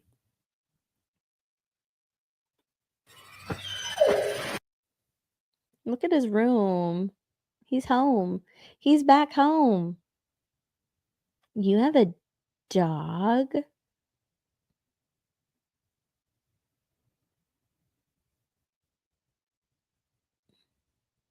All I've seen is Superman beaten up. Yeah. That's all I'm seeing is him getting his ass kicked in all of these trailers. He's getting his ass kicked. Yeah, he's saving a few people, which is great. He's fighting, which is great, but he's getting his ass kicked. That's it. He's getting his ass kicked. I'm looking forward to Nicholas Hoult. In the Superman trailer, I'm looking forward to seeing Lex Luthor. They've given me more emotion, more substance with the Lex Luthor character than anybody else. I'm looking forward to Lex Luthor. I can't wait to see him, to see his performance as Lex Luthor. I'm looking forward to that.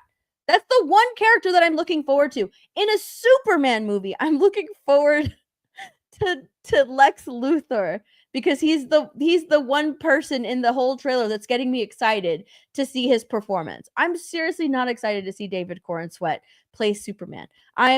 And it's not because I love Henry Cavill as Superman. That is not the reason. It's not because, there's only one Superman and that's Christopher Reeve. That's not the reason. It's because I haven't been given anything in these trailers to get me excited to see Superman. All I'm seeing is a Superman that's being beaten down in almost every single trailer or teaser trailer that we've been given. He's just been beaten down. It's not giving hopeful at all. And that's what I want to see in Superman.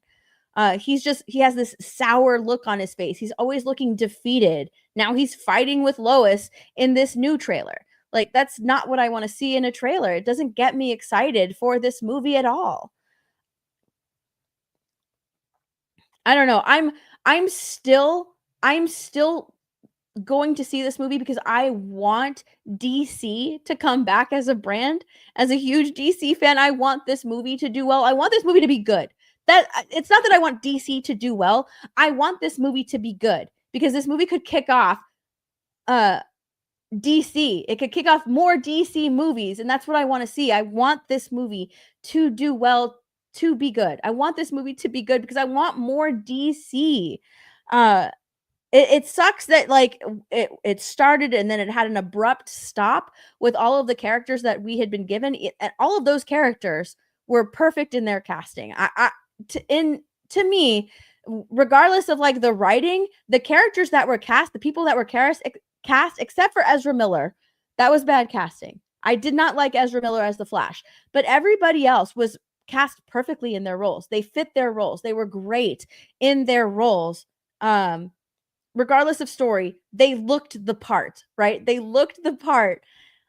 I'm still waiting. I'm still waiting for them to like David Cornsweet. He does look the part as Superman. He looks good as Superman, but given what we've been giving in the trailers, I'm just like, I don't like it. I don't like it. I'm not looking. I don't like it. Like we've done, down and sour Superman with what's his name? With Henry Cavill. Henry Cavill, like the one criticism is that man like never smiled. He was just it wasn't hopeful. We didn't have hopeful Superman. We needed a hopeful Superman. And people complain that that's not what we got with the Snyder movies. So now this one is bright, it's more colorful. Now I want to see a hopeful Superman in this world, in this universe, and I'm not getting that. He's just so beaten down in almost everything that we're seeing in these trailers. So I don't know. I hope they're good. I hope this movie is good. I'm looking forward to Lex Luthor. That's the only character that I'm looking forward to seeing is Lex Luthor. But I hope it's good. I really do. I really hope it's good. And like in regards to Hot Girl, hold on. I'm gonna have to share a whole ass window. I'm gonna have to share a whole ass window in order to talk about this part. Let me move this over here.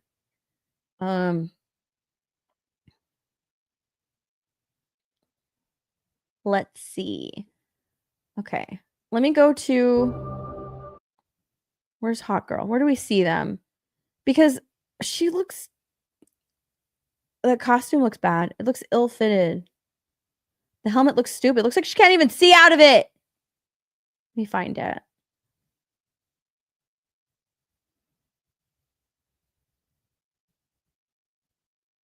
I do like his voice, like the voice change that he has when he's Clark. Even though when he's Clark, he's like, yeah. It's like more of a high-pitched voice, and when he's Superman, it's more stoic, right? It's a lot deeper. Oh God. Look, it's James Gunn's dog. Where is she?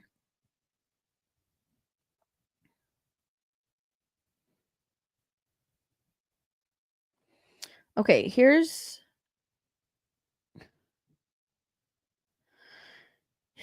what is his Jack? Anyway, here's Mr. Terrific, and here's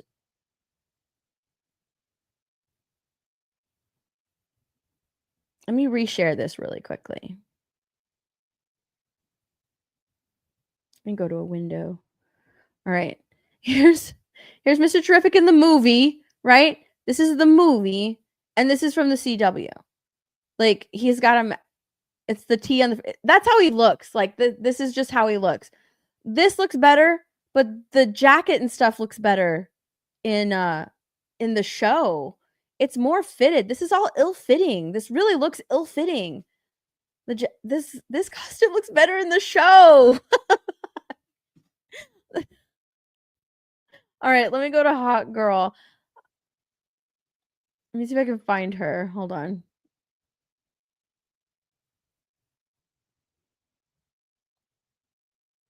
God, they look bad. Guy looks bad. I mean, come on. Look at Nicholas Hoult. Like he looks This is amazing. I can't wait. I'm looking forward to seeing him. Hold on. Let me where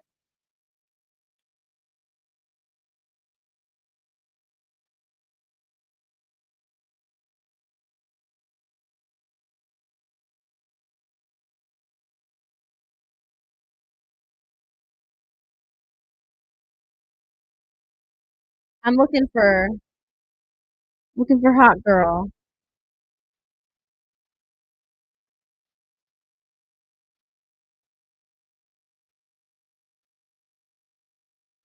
Where's she at? Oh, I'm looking for her. Look, he's like beaten down going back home.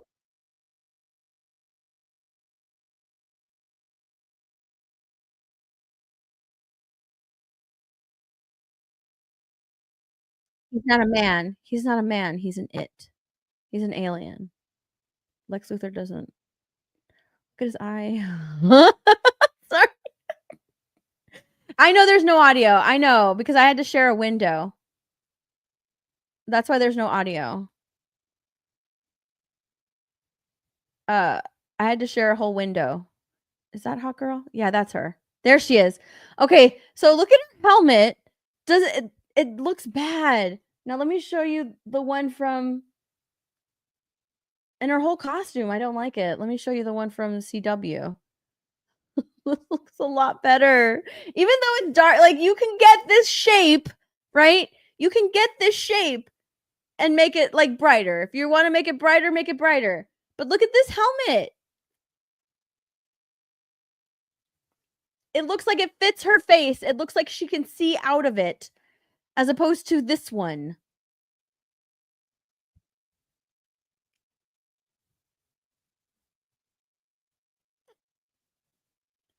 I mean, is it just me? Is it just me? Because this one looks a lot better to me. Like this helmet looks a lot better than this one.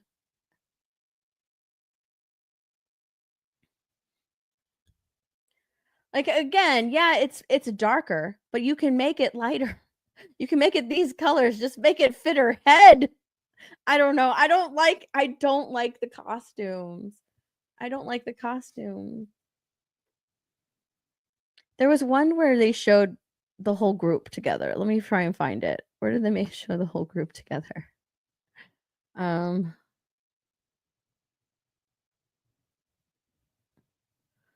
Like Mr. Terrific. I don't know. I don't know what it is. Let me see if I can find a better picture of Mr. Terrific. Hold on.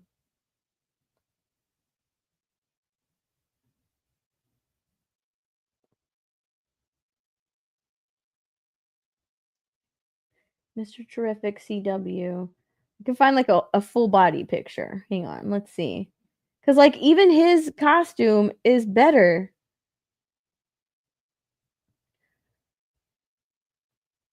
I feel it's just more it's just fitted better.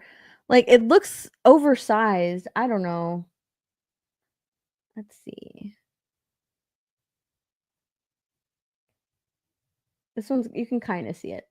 Let me zoom in a little bit.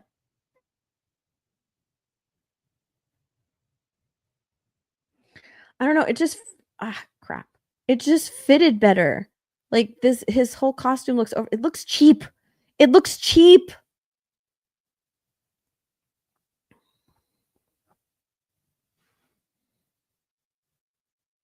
Like this just looks fitted better. I don't know. I don't know what it is. What's this? Fair play. I don't know what it is.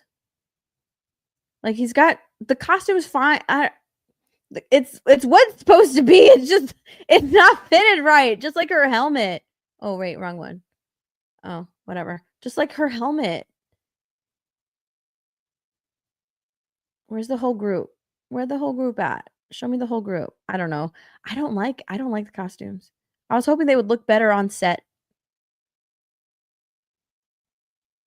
But they just don't to me. They just don't look better.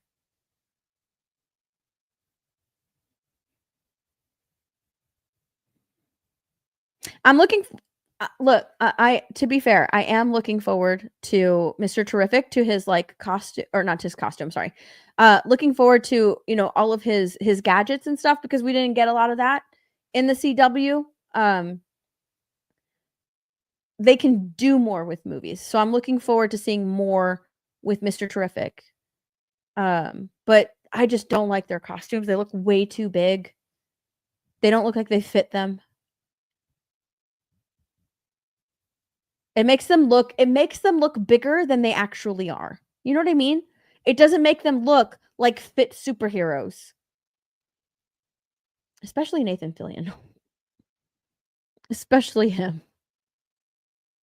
Yeah, yes, Nathan Fillion looks horrible, especially Nathan Fillion.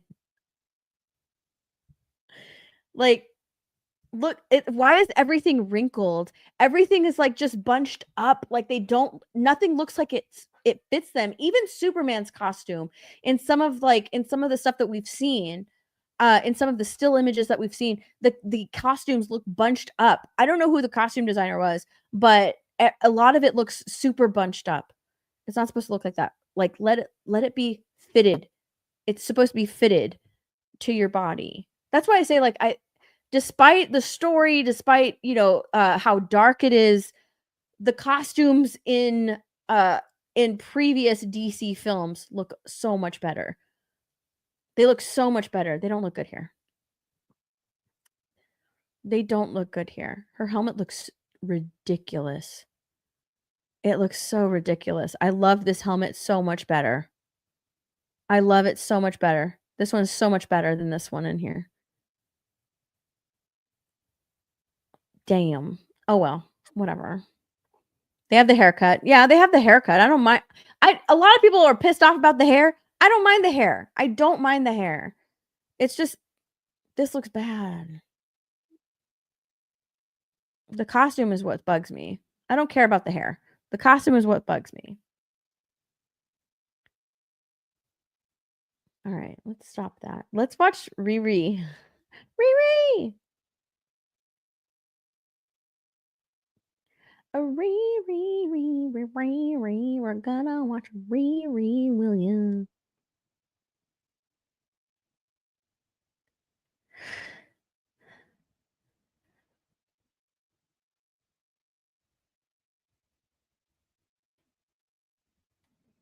Hold on. I think I shared it. Yeah, here it is. No, not that woke Ironheart garbage. We are watching Ironheart. Right? We're watching Ironheart. Ironheart has a new trailer.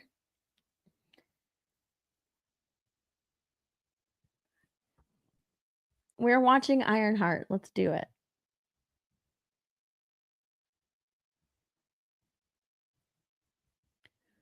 Boom, boom, boom, boom, boom. Let me open these tabs. Hold on. Hold on. Hang on before we watch it.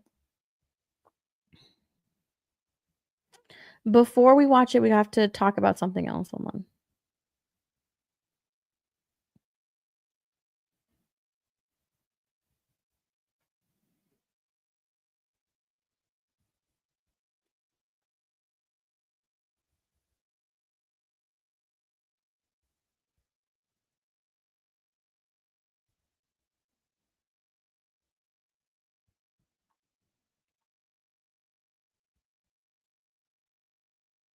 Sorry. I'm like, I'm not even talking right now. Hold on.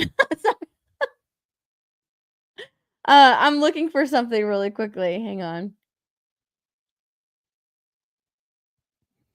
I'm trying to find something. It's like the MCU, the new MCU, like, I guess, schedule moving forward. I'm trying to find that. You know what? Let me just search this really quickly.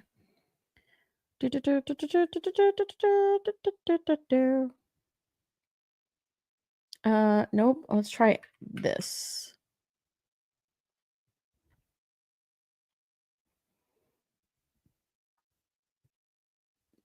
Where is it? Oh my god. Maybe it was Discussing Film that put it out. See you.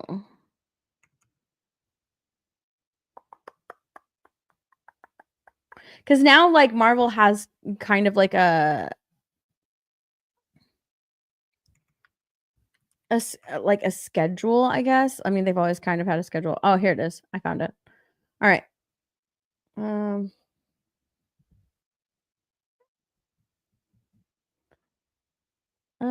Right here. This one.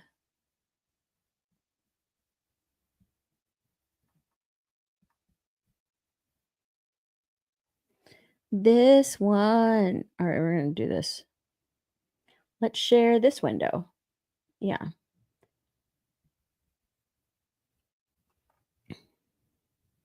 I wasn't giving you this. She zoned out. I didn't zone out. I was looking for something. And I wasn't giving you the silent treatment. And I wasn't looking for the trailer. I had the trailer. Oh my gosh, did I spell Tom Cruise's name wrong in the title? Hold on, let me check. Oh, I did. Oh my gosh, hold on, let me change it. That's gonna bug me. Now that you've pointed it out, I need to change it. I need to update it. Because that's gonna bug me. I need to change it. Edit. There, I fixed it. I think. I don't know. Let's see if I fixed it. Go to YouTube. Go to my channel. Go to my channel. Bam, bam, bam, bam, bam, bam, bam.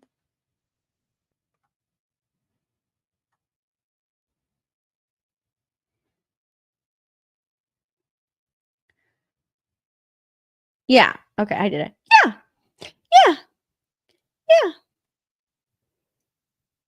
Oh my gosh. Hold on. Wait. Before I share that, I want to show you.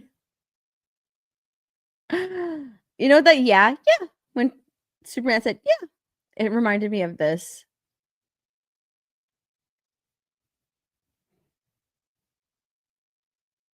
They said, yeah.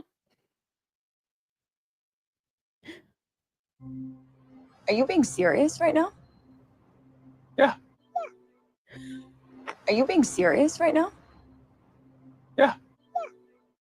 That's from Wicked. It's Elphaba's sister. It's Nessa Rose. Yeah. Everybody was like over on on TikTok. People were like, "This was my favorite part of Wicked." Yeah. Yeah. Yeah. Are you being serious right now? Yeah. Are you being serious? Yeah. Yeah. Okay, let me go here. Hold on. All right, let's talk about Riri Williams. Riri Ironheart. Marvel. Okay. What went wrong with Marvel Studios in the early 2020? How Kevin Feige is getting the franchise back on track. All right. Because he unintentionally created a no new fans club. Feige came to the realization that Marvel Studios had built a system that created a no new fans club. Apparently, Feige recently told his Marvel Studios colleague that watching every new Marvel TV show and film had started to feel more like homework than entertainment. But you know what? What this means, right? So Marvel's updated yearly output plan is a maximum of 3 movies per year, 2 live action shows per year, and 2 animated shows per year. This is how they created a no new, this is how they're going to prevent the no news. Oh my God. I keep saying no news. This is how they're going to prevent the no new fan clubs dilemma that they've unintentionally created. And we have our first taste of what is to come in the MCU with the new Ironheart trailer. The Ironheart trailer dropped and we're going to watch it. I have to stop sharing this really quickly because I'm sharing a whole ass window. When you share a window, you can't share audio. So let's watch. Let me watch it like this. Let's watch the iconic. All right. Because it says right here, iconic. We're going to watch the iconic Ironheart. Ironheart, Marvel Television's all-new series from executive producer Ryan Coogler. Let's just throw Ryan Coogler's name in there, all right? And it's going to launch with 3-episode premiere. I wonder why. I wonder why it's going to launch with 3 episodes. Probably to manipulate the watch time for this show, so they can say that Ironheart was the #1 stream show on Disney Plus. That's why they're putting out 3 episodes. They might as well just dump it all on Disney Plus. Honestly, they might as well just dump it. Just dump it on Disney Plus. Let everybody binge it. All right, or not binge it, because I doubt people are going to be watching Ironheart. Truth be told, I did not watch Black Panther: Wakanda Forever. I didn't watch her introduction into the MCU. So this is going to be my introduction to Ironheart. My introduction to, her name is Riri Williams. Is that her name? This is my introduction to this character. Okay, because I didn't watch Wakanda Forever. I haven't really watched a lot of stuff after Endgame, but let's watch this. Let's watch it. Let's watch it together. Let's see what it's going to be about.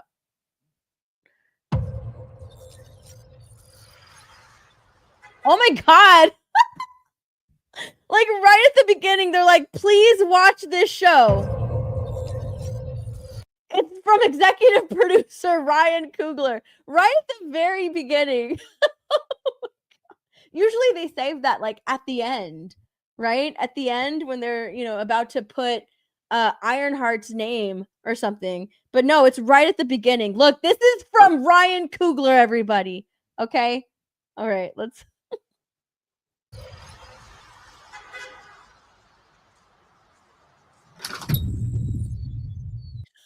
Director of Black Panther: Wakanda Forever.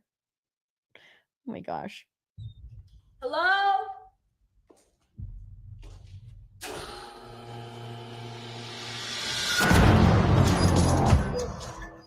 For real. The music is making it sound more dramatic than it actually is. She's just stuck in an elevator. Like that's all that's happening right now.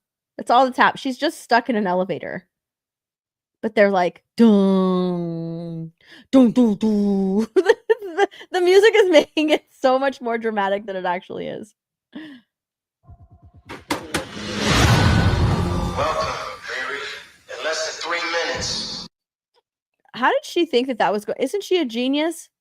Why did she think that banging on it would help? Welcome, Mary. In less than 3 minutes, the air in this elevator will no longer be breathable. Oh, what is this? You're interviewed. You'll suffocate and die unless you break into the device on the floor, where you'll find a gas mask. Good luck. Screw this.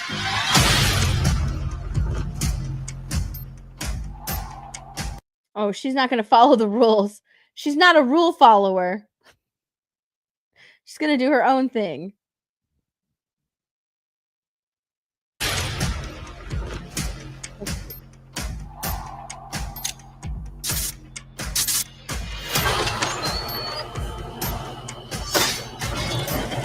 Wait, what?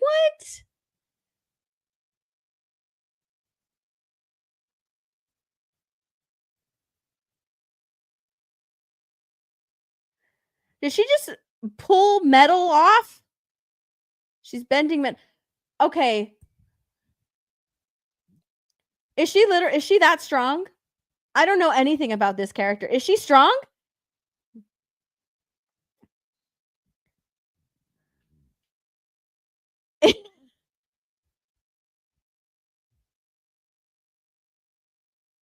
I'm waiting. No. Okay, no, she's not strong.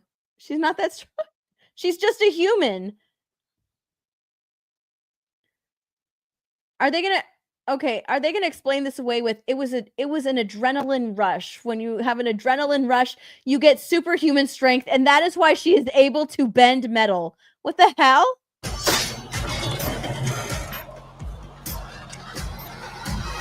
I heard Riri Williams was a genius.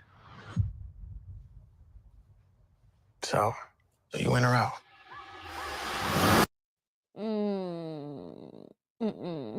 Yeah, she's just supposed to be a genius. She's not supposed to be able to bend metal. She doesn't have super strength or anything like that. So what is happening? Oh! Yeah. Riri, I see you. I see you're fed up, waiting to be acknowledged for your greatness. What did he say? For your greatness. Riri, I see you. I see you're fed up, waiting to be acknowledged for your greatness. That's not something that you want to hear when you're like introducing a superhero. She's fed up and she wants to be acknowledged for her greatness. No. That's not what heroes want. She wants to be told that she's great. She wants to be acknowledged for her greatness. She wants what is the word I'm looking for? I can't remember what the word I'm looking for is. Validation. Validation? Is she looking for validation? She's looking for validation. Okay. You are not the first genius at MIT. No, but she's the first black woman genius. All right, so you better respect. Okay, show her some respect. How come you're not working at one of those fancy tech firms? After my internship abroad, I want to build something undeniable. Something important. Iconic. It's a brand new girl, it's not iconic anymore. Iron Man already did it. I can give you the tools to help you carry out your vision. But anyone who's ever accomplished anything iconic in life has had to do some questionable things to get it done. What will you do, Riri? You've bitten off a hell of a lot more than you can chew. I could chew a lot.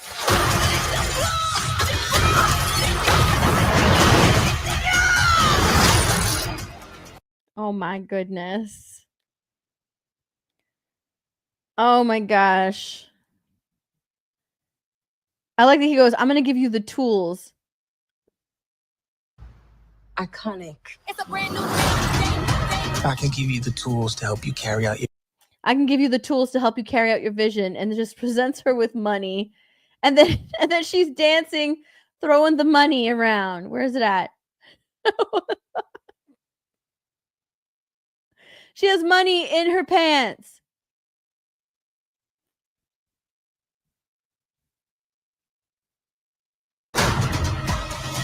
But anyone who's ever accomplished anything iconic in life has had to do some questionable things to get it done. What will you do, Riri? You've bitten off a hell of a lot more than you can chew. I could chew a lot. I don't understand this. Like, this is taking place in a universe where Tony Stark exists, right? And she's just like, if you want to be iconic, you have to do some questionable things. What are you going to do to be iconic? She's just building her own Iron Man suit and changing her name, Ironheart. She's not doing anything iconic because it's something that's already been done before. This doesn't make any sense.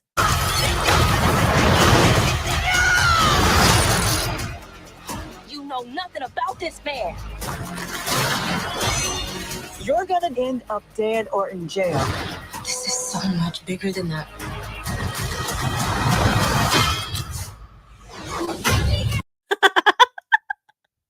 I'm sorry.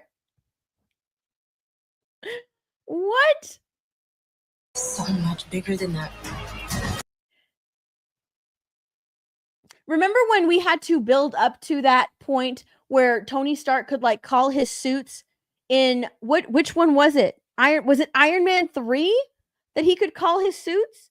And he did that whole like little dance in his lab and he was calling his suits, his parts of his suits to himself. What was that? Was that Iron Man 3 where he was doing that? But now she can do it. She could just do it. She did it in her very first TV show.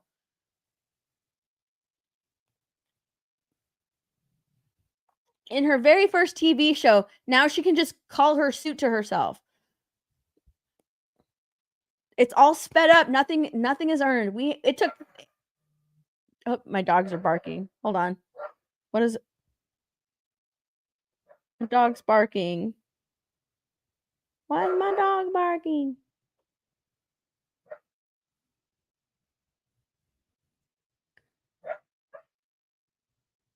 There is. I'm waiting for him to be done. Are you done barking?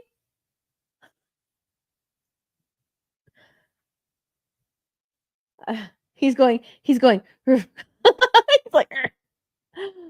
okay, I think he's done.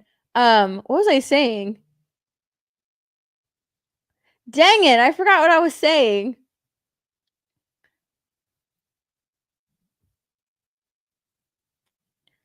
Oh, yeah, that's right. We had to wait like 3 movies. We had to wait 3 movies to get to, where Tony Stark was able to call his suits to himself. Like, we had to wait 3 movies to see all of that, and it was really cool. He created a whole army. And now, like, here, she's just created it. There's no waiting around. She's even more of a genius than Tony Stark, because she can do it her first go round. This is like, isn't this, from what it looks like, this looks to be her first suit that she's even building, or that she's built, and she's just able to do it.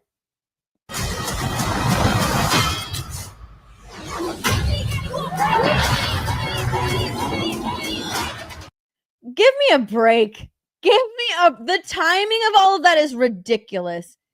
Oh my goodness. How do you think we're going to get like a quick 5-minute session of her trying to fly in it? Like, I haven't seen Wakanda Forever. All right. Did she build it? She probably built a suit. Did she build her own Iron Man suit or Ironheart suit in that movie? I don't know, because I haven't seen it. Didn't she build something in that one? Did she build something in that suit? I have no idea. Did she do that in Wakanda Forever? I haven't seen Wakanda Forever, so I don't know if she's already built another suit. She did. Okay. So she's just building a better one here, but still, this is her first show. So dumb.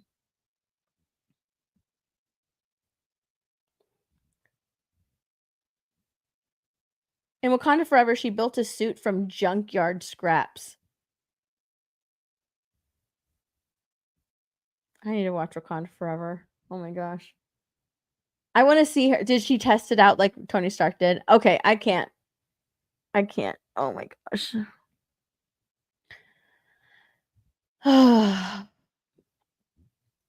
This is her next level suit. She's going to be iconic. Yeah, but she's better and smarter than Tony Stark and Reed Richards. Of course she is. God, this is going to be so bad. It's going to be bad. It's going to be cringe. Let me see. I need to look something up because that looks like, but I don't know if it's him.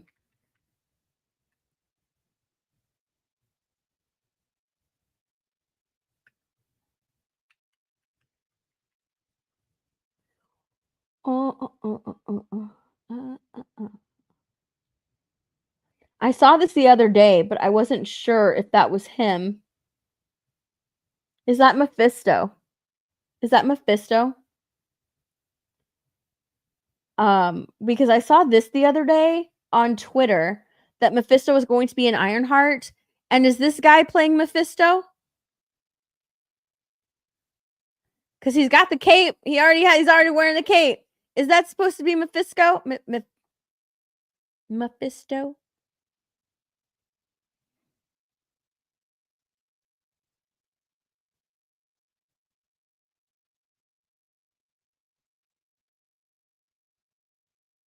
Where is he? Where he's out in the street? Oh, see? Is that Mephisto? Because I saw his the way he looks.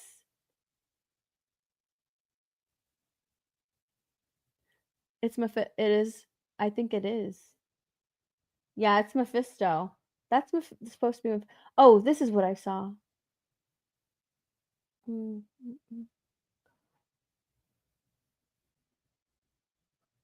But I don't know how real this is.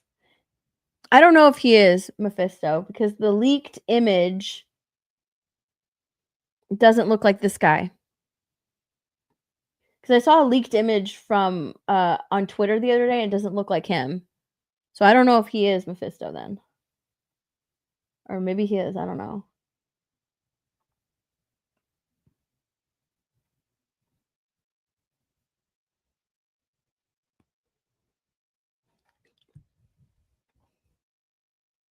Dun, dun, dun, dun. The guy who played Solo. She's gonna be better than Iron Man. Oh, of course she's gonna be better. Who's the guy who played Solo?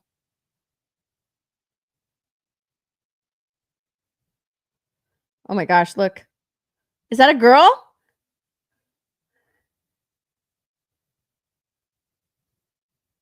Is this a girl or a guy?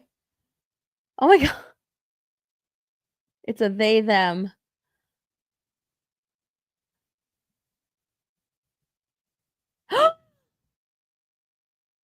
No way.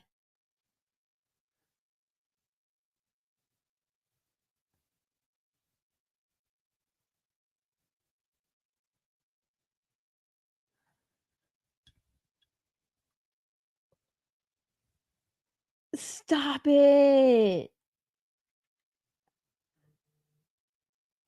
No freaking way. That is Alden Ehrenreich.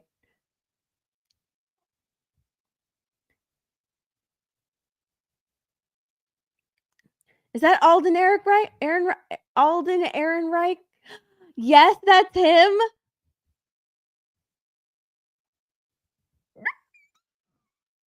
Why does he look so bad?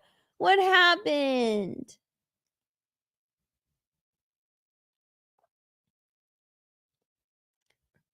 Oh. From Han Solo to a sidekick of Ironheart. Holy shit. Dang. I didn't know that was him.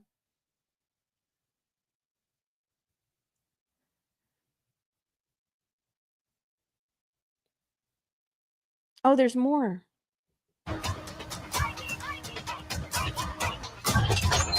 This is wild. A shady bunker. My bunker's not shady. Would a shady bunker have that on the wall? Oh god. Oh no. It's literally above a crate of self-guided missiles. The white man lives in a bunker.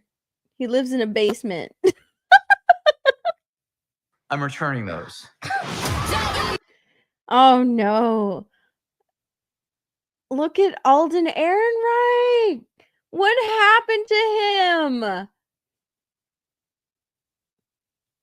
You know what? It's because Solo lost money. That's what happened to him.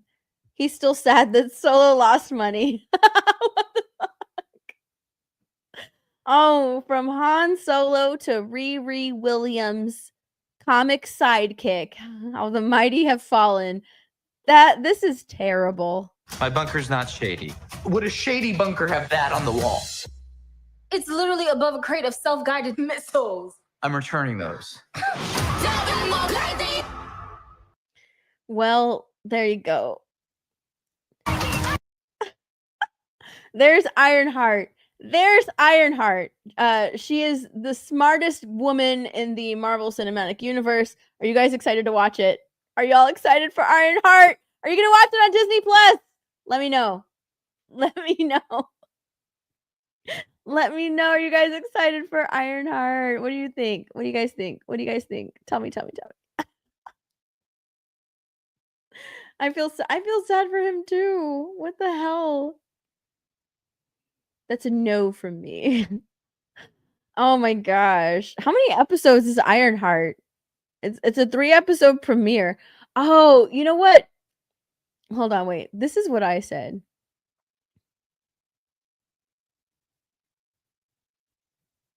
Matthew's gonna hate watch.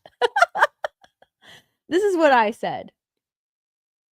Look, I'm sorry, but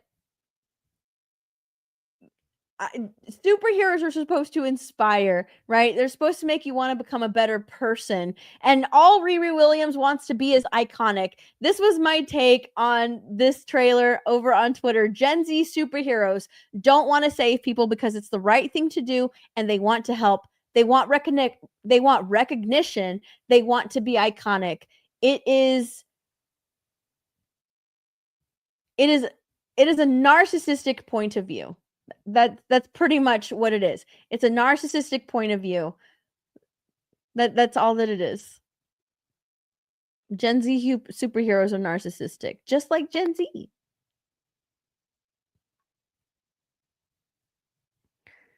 Oh, what is that? All right, let me get rid of this stuff. Let's watch John Boyega. Hold on.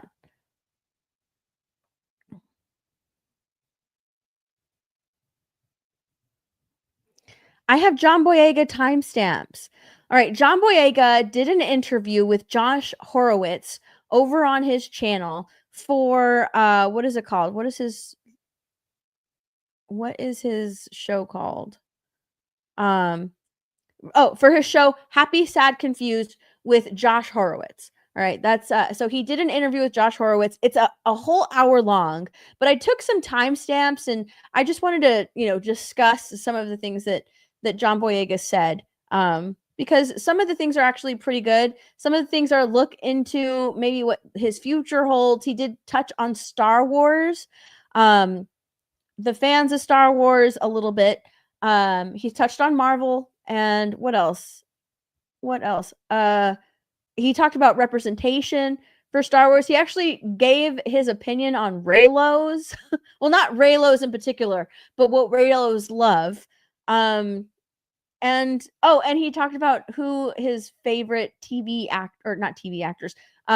favorite actors are who just make him smile. So there's a couple of timestamps that I want to do. There, not even a couple. 1, 2, 3, 4, 5, 6, 7, 9. There's 9 timestamps that I want to go over in this. So let's just talk about John Boyega. All right.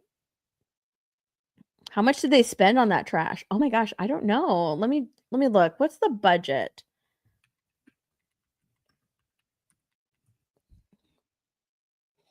Not publicly available. We don't know yet. We don't know the budget. God, please, no, not John Boyega. Oh, come on.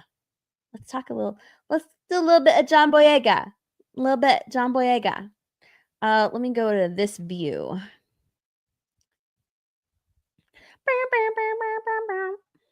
All right. Let me share. Present. All right. Yeah. So this is Josh Horowitz show. Happy, Sad, Confused. Let me go to my timestamps. Let's go to 17 minutes in.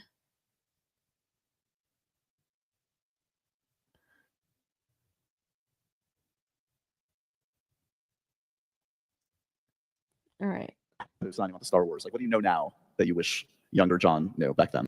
Oh, that's right. Okay. So Josh Horowitz asks him, now that you're done with Star Wars, what do you wish that you knew before you took the role? What do you wish you knew back then as, young John Boyega playing Star Wars going into Star Wars for the first time? And how should I share it? Should I share it like this? Oh, where'd it go? Yeah, I'll share it like this. All right. So here's his answer. I wish I did more of this from the beginning. I think at the beginning, the voice of the negative were inflated by social media, inflated by, you know how it is. They always want to catch us with a clickbait. They always want to catch us with an opinion and sway us. And I think that. Oh, I'm sorry. Hold on. I watch all of my stuff at 1.5 times speed. Let me change that. Let me change it up to normal. There we go.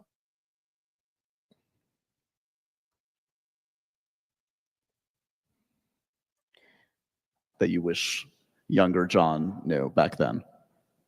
I wish I did more of this from the beginning. I think at the beginning, the voice of the negative were inflated by social media, inflated by, you know how it is. They always want to catch us with a clickbait. They always want to catch us with an opinion and sway us. And I think that if studios just get us more involved in just interacting like this, with fans, then the fans honestly get to know you on a more intricate level, on a more descriptive level. And I think that's very, very important as you go through a franchise. What's funny is that, like, he said that he wished he did more of this, been around positive fans instead of like looking things up like clickbait, instead of all of the angry and negative things that he saw people talking about, all the criticism. He wished he was surrounded more by people that like him. That's what I'm getting from that he wished that I wish I did more of this, because the more you get to know me, the more you'll like me, type of thing. Who is he? Really? That's John Boyega. He played Finn on Star Wars, the Star Wars sequel trilogy. Apart from that, I didn't know those cheese paninis they had on the Star Wars set was like a big deal. Like, it's really tasty, mate. You missed Best those. food ever. On the front and sway us.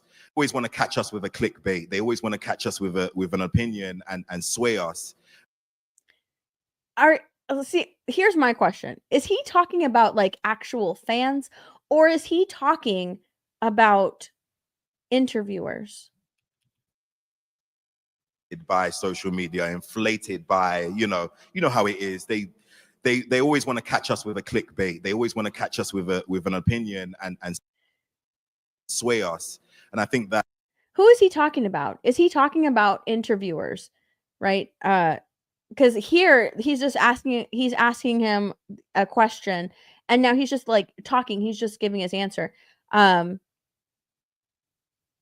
Is that what he's talking about? Is he talking? What do you guys think? Is he talking about the media? Is he talking about interviewers? Because like he says he talks about clickbait, but if he's talking about like fans, like we don't try and catch him in clickbait of anything. But if you're talking about the media, then of course they want to get some sort of like answer from him in order to make a clickbait article, in order to create a negative article about something. Is that what he's talking about? He's talking about me. He's talking about YouTubers. I don't think he's talking about YouTubers, because we react to things that he says, right?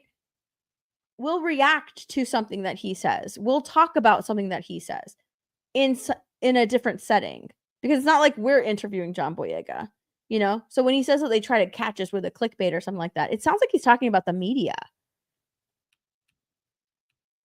Is he talking about YouTubers? Hold on, one time. He's saying you're the clickbait. Back then. I wish I did more of this from the beginning. I think at the beginning, the voice of the negative were inflated by social media, inflated. The voice of the negative were inflated by social media. So like the people that did not like Star Wars, the people. Because who is he talking about?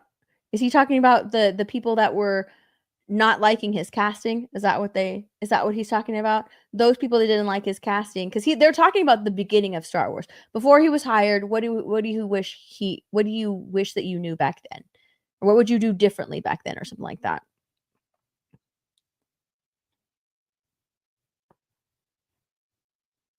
So like honestly, I genuinely am like, is he talking about the people?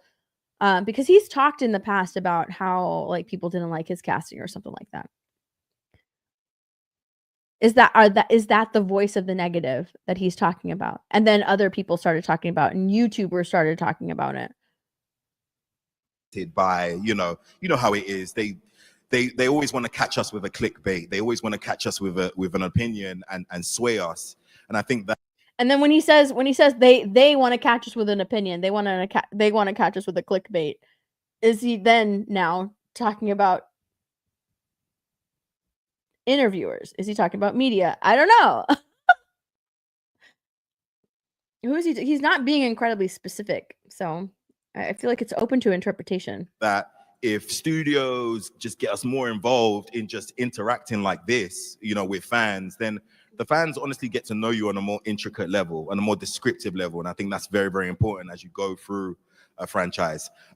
So instead of being influenced by YouTubers and mainstream media, you can just, meet the person, meet the actor that's playing the role, and they can influence you instead. It would have to be interviewers, probably. I don't know.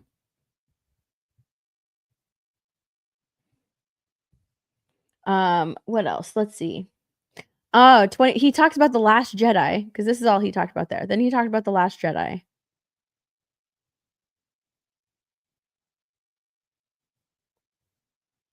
One of the best franchises of all time. Last Jedi. Is there any? Yeah. When you think back to that, good, bad, medium, frustrations, happiness, what comes to mind when you think of that experience? Sorry, my dogs are upset again. I'm trying to. My dogs are mad. Why are they barking? I think I have a package. I think that's what it is. Hold on. Let me check and see if I have a package outside. I need to go to my orders and see if it was delivered. They're barking again.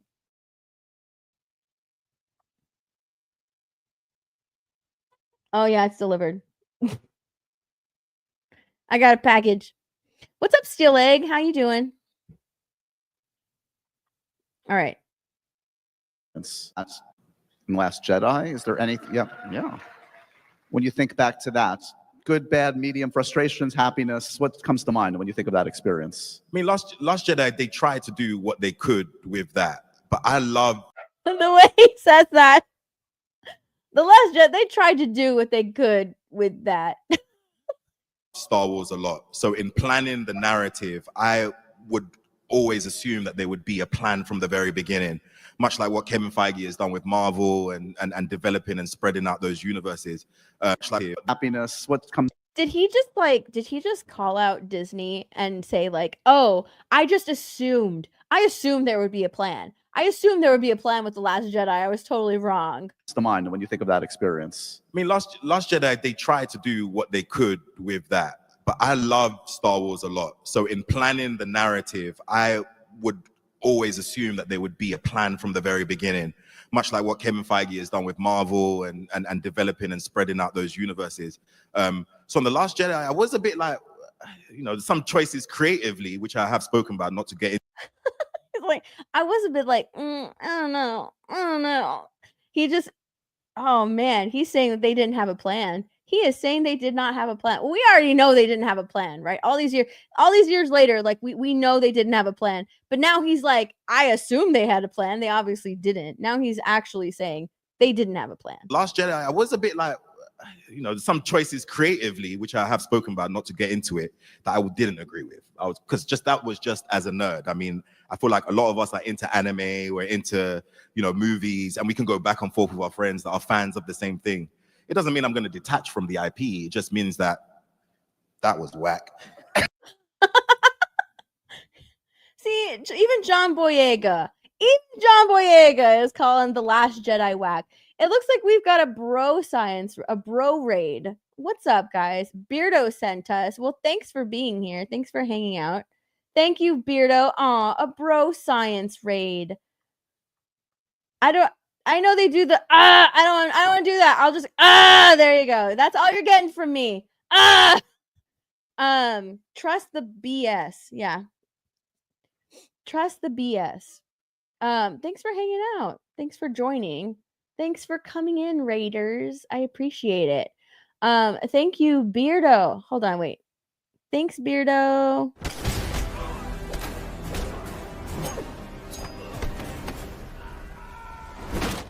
There you go. There you go. Bro science. Let's go.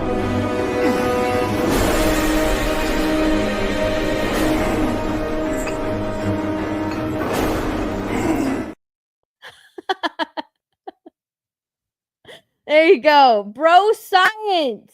Look, X-Wing's in the chat.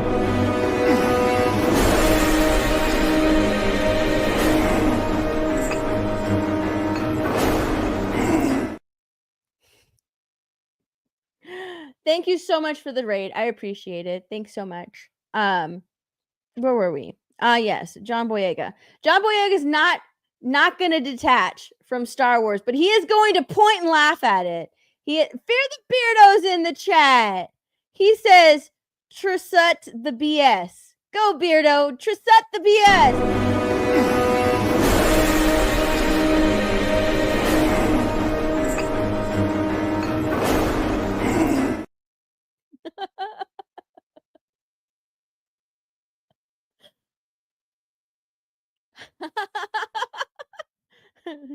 Beardo says trust fuck. There you go.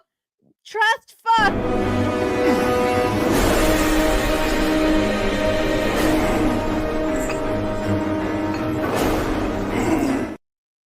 Thanks so much for the raid. I appreciate it, Beardo. Yes, John Boyega is going to point and laugh at The Last Jedi. I feel like every fan should have the opportunity to do that, as long as it's not, you're not, using it against another person. I think that's the fun of being part of a fandom. We get to debate about our favorite characters. We get to, debate about whether Mace Windu is dead or not. This is something that I completely agree with John Boyega on. I completely agree. He gets it because he's a fan of different IPs. He is a fan of manga. We should be able to debate. And I think that has been taken away. That's been taken away from fans and kind of manipulated it into, if you have any type of criticism on something, then that means you're not actually a fan of it. You're just, and they just throw ists out there, right? You're not a fan of it. If you're attacking this character because you don't, because let's take the Acolyte. I'm going to take the Acolyte, okay? If you didn't like Osha or May, it's not because they were poorly written characters. It's because you're just racist and you don't want to see strong women in Star Wars. If you don't like the Acolyte, it's because you're a racist and a bigot and a sexist and you don't like a women leading a show in Star Wars, right? It's not because it's a poorly written show. It's because you're the problem. You have issues. You have internalized misogyny, or you're misogynistic, or you're a racist. It's not because it's a bad show. We have lost the right to criticize shows as fans of an IP. And I like what he's saying here. This is something that I agree with him on. We shouldn't have lost that right? As fans of a property, we shouldn't have lost that right. That should never have been taken away.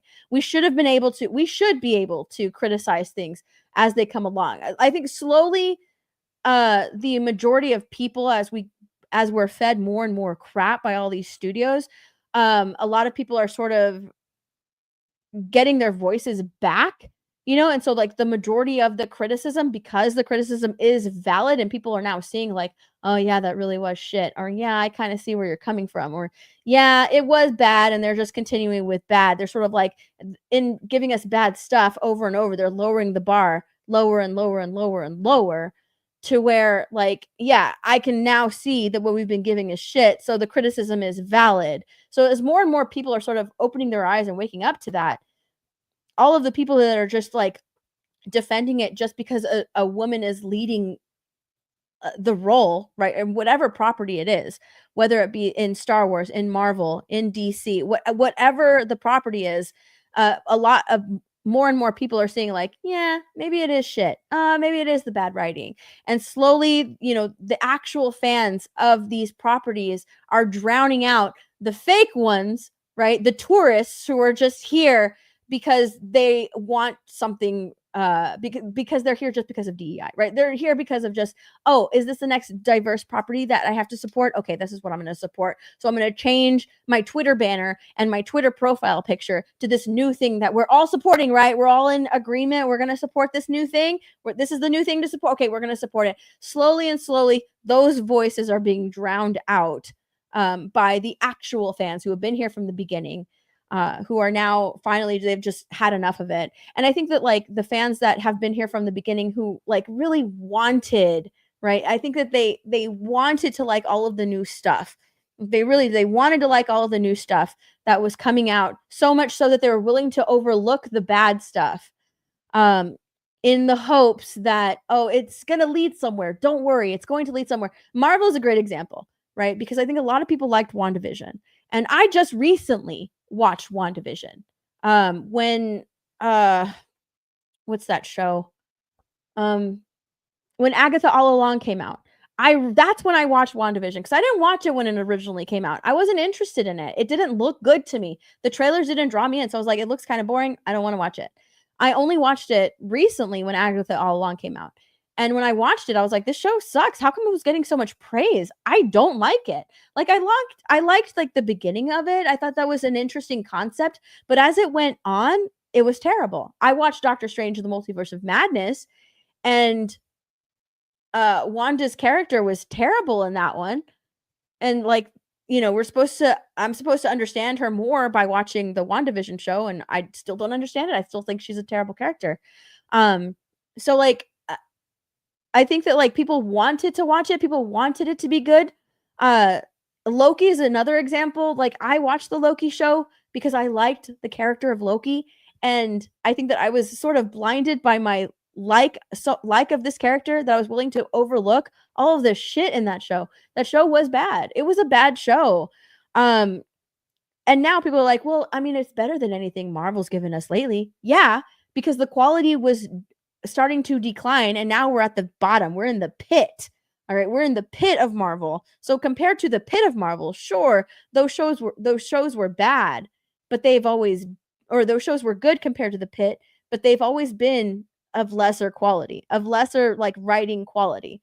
So, and nobody was ever able, like, people, I think like the original fans, they wanted to like it so much they were willing to overlook it. And now I think She-Hulk was a turning point for a lot of those original fans who wanted to overlook it, right? The OG fans of Marvel.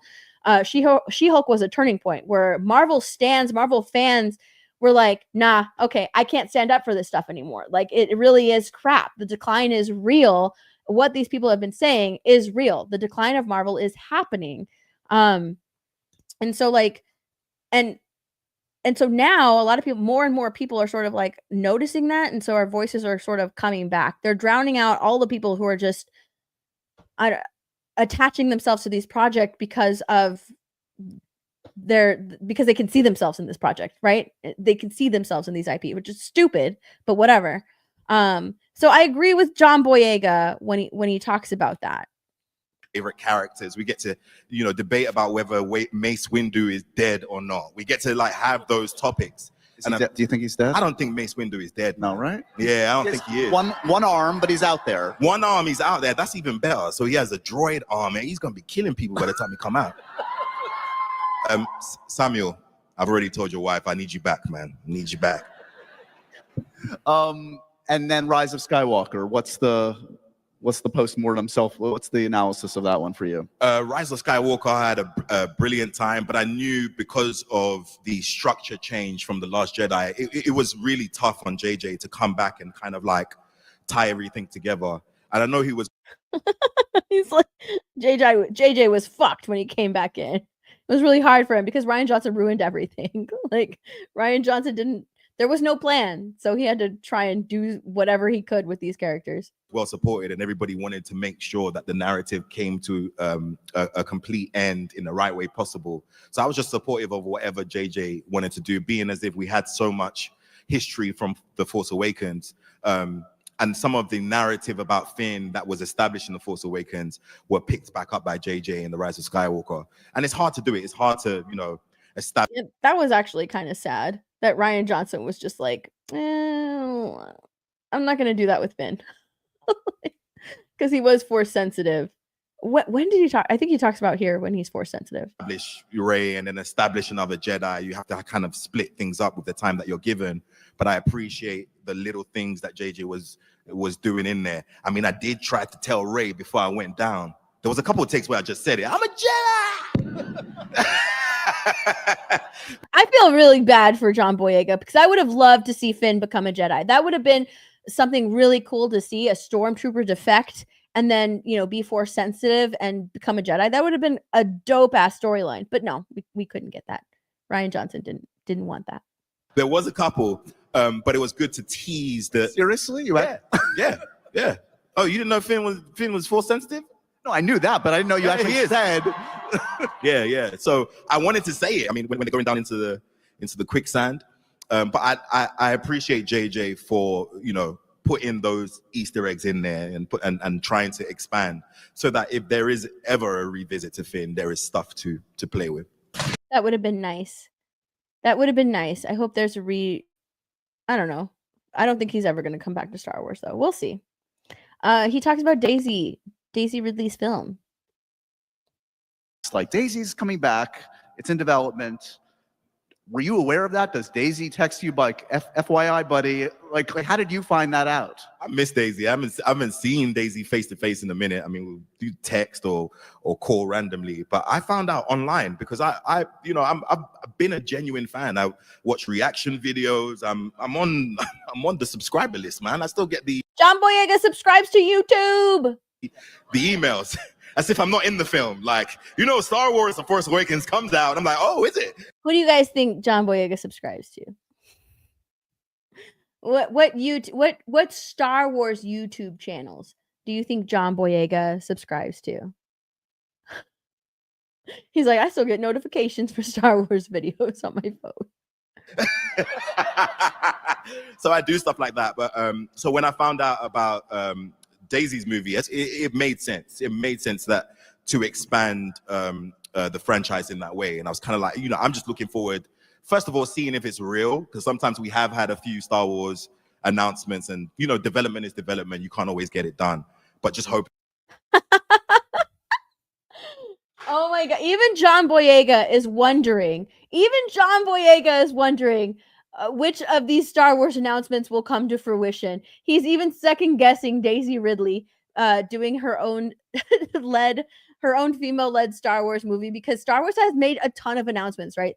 They've made so many announcements, like, oh, we're gonna do this show, we're gonna do this movie, this one, and nothing has come out. Nothing has panned out except for like The Mandalorian and Grogu. We're still waiting on Rian Johnson's trilogy, right? Is he making a trilogy? Is he doing a trilogy? We're still waiting on it. Where's Rian Johnson's trilogy? I think John Boyega is still like, oh, I don't know. Production is production. Nah. They just made those announcements to get people hyped, and then nothing ever came of it. But even him, he's like, I needed to know if it was real, because they just announced stuff and then nothing ever happens with it. Hoping that Daisy, you know, gets that chance to shine in a franchise that's finally hers, where she is now the bona fide Jedi. I think it's exciting, and I can't wait to watch it. I really. I don't want to watch it. Damn. He said that the franchise was hers. Did you hear that? He's like, in a franchise that's hers. I would have rather the franchise been in Finn's hand, to be honest. I think more could have come from that. It would have been something. There could have been more to that, but no. Oh, the franchise is in Daisy Ridler's hands. What else? Oh, he talks about Marvel. So let's go to the Marvel stuff. This quote is how I actually found this interview. Because they were saying that John Boyega was in talks.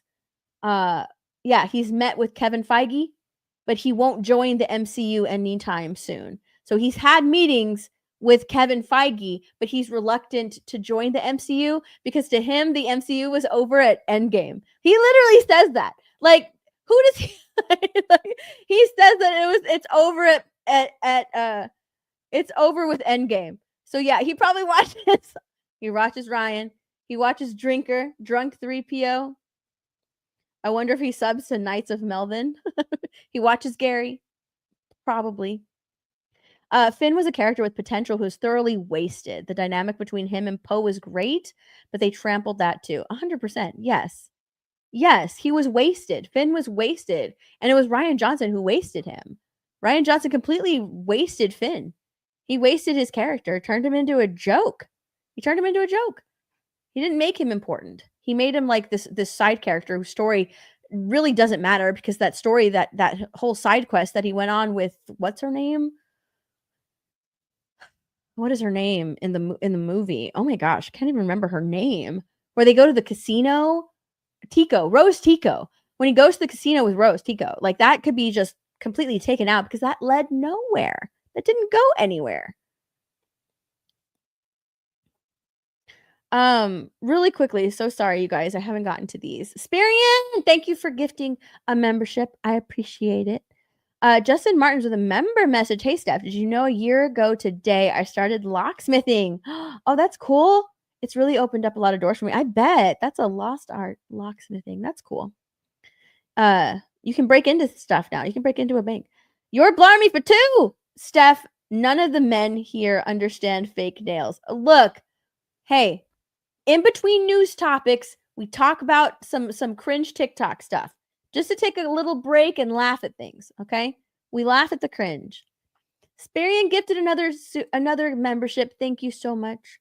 Your blarmy for 2 is crypto neutered. Question abound. I don't know. I don't know if he's neutered or not, but thank you guys so much for the super.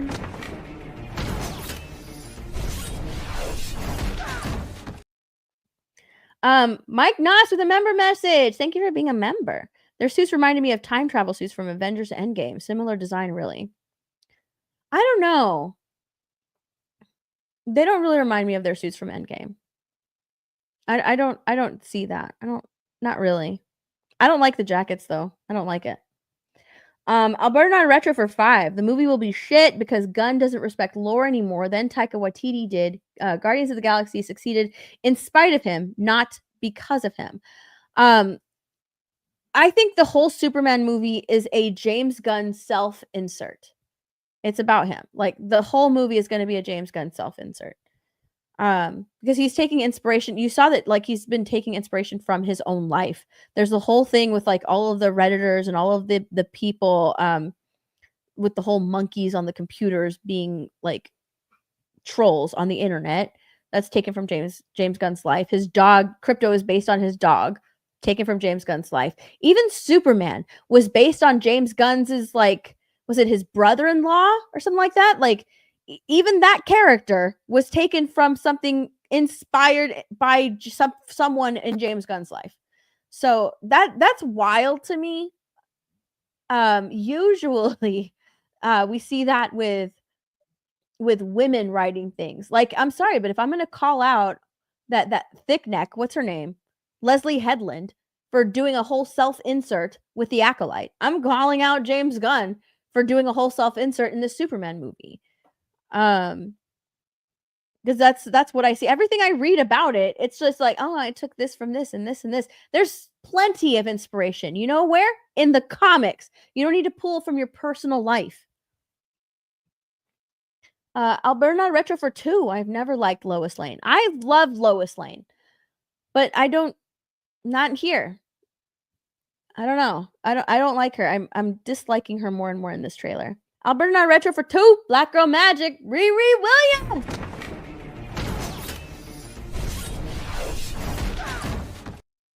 Oh my gosh, I haven't played this for you guys all. I haven't played this for you guys all stream. So sorry, we gotta do that. Black Snape Moan. One more time. Black Snape Moan. We've gone like 3 hours and I haven't played that. Black Snape Moan. Oh, and this one too. All of the friends stuck up their nose, and they had a problem with his baggy clothes. Makes me look like a skater boy who said see you later boy. You're like, play your titty games, you fucking heathen, you demonic bitch. Dude. Black Snape Moan. All right. Okay, so here let's go back. Let's go back. Florida Man. I tried to watch The Acolyte. I got the first fight with Carrie Ann Moss. It was so bad the choreography I couldn't watch it anymore. True. Moan. Black Snape Moan. All right, here's where he talks about Marvel because he says here that he has spoken to Kevin Feige, but he will not join Marvel. Stuff. Yeah. And you were pretty adamant, like, I love this stuff, but I'm not there right now. Like, where are you at right now? Or do you have a receptiveness right now to the Marvel thing? I just feel like, did you guys see the Marvel announcement the other day? All those director's chairs. Yeah. With Robert, and I think they're very busy. There's room for you. Oh, no, there ain't no room for me. I'll be real. I can't wait to watch it because I think with Marvel and everything, after Endgame, I was like, wow, how are they gonna, expand the universe after saving the universe? So I think that as just an audience watcher, I have sat down with Kevin Feige. I've been over to those guys, but I'm just gonna enjoy it for now because like there's a lot going on, But I feel like that's like a nice way to say I've had talks with Kevin Feige, but I'm not joining that mess. They've got a lot going on. That's too much for me. I'm not joining that mess. That's a very nice way of saying it. Looking forward to watching it. I'm sure you're plugged in though. Okay, so then after this, this is where like he talks a little bit more about Marvel, but not too much more. And then he gets asked, fans come up and ask him some questions, and this one lady, a typical, like, she looks like a Raylo. I'm not gonna lie, she looks like a Raylo. She comes up, asks him a question about Raylos. Let me find the timestamp. It's Um,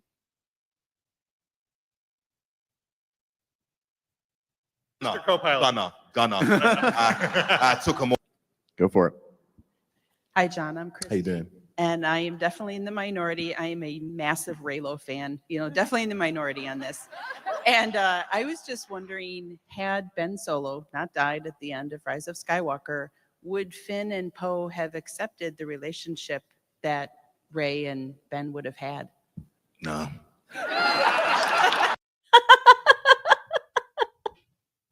Nah.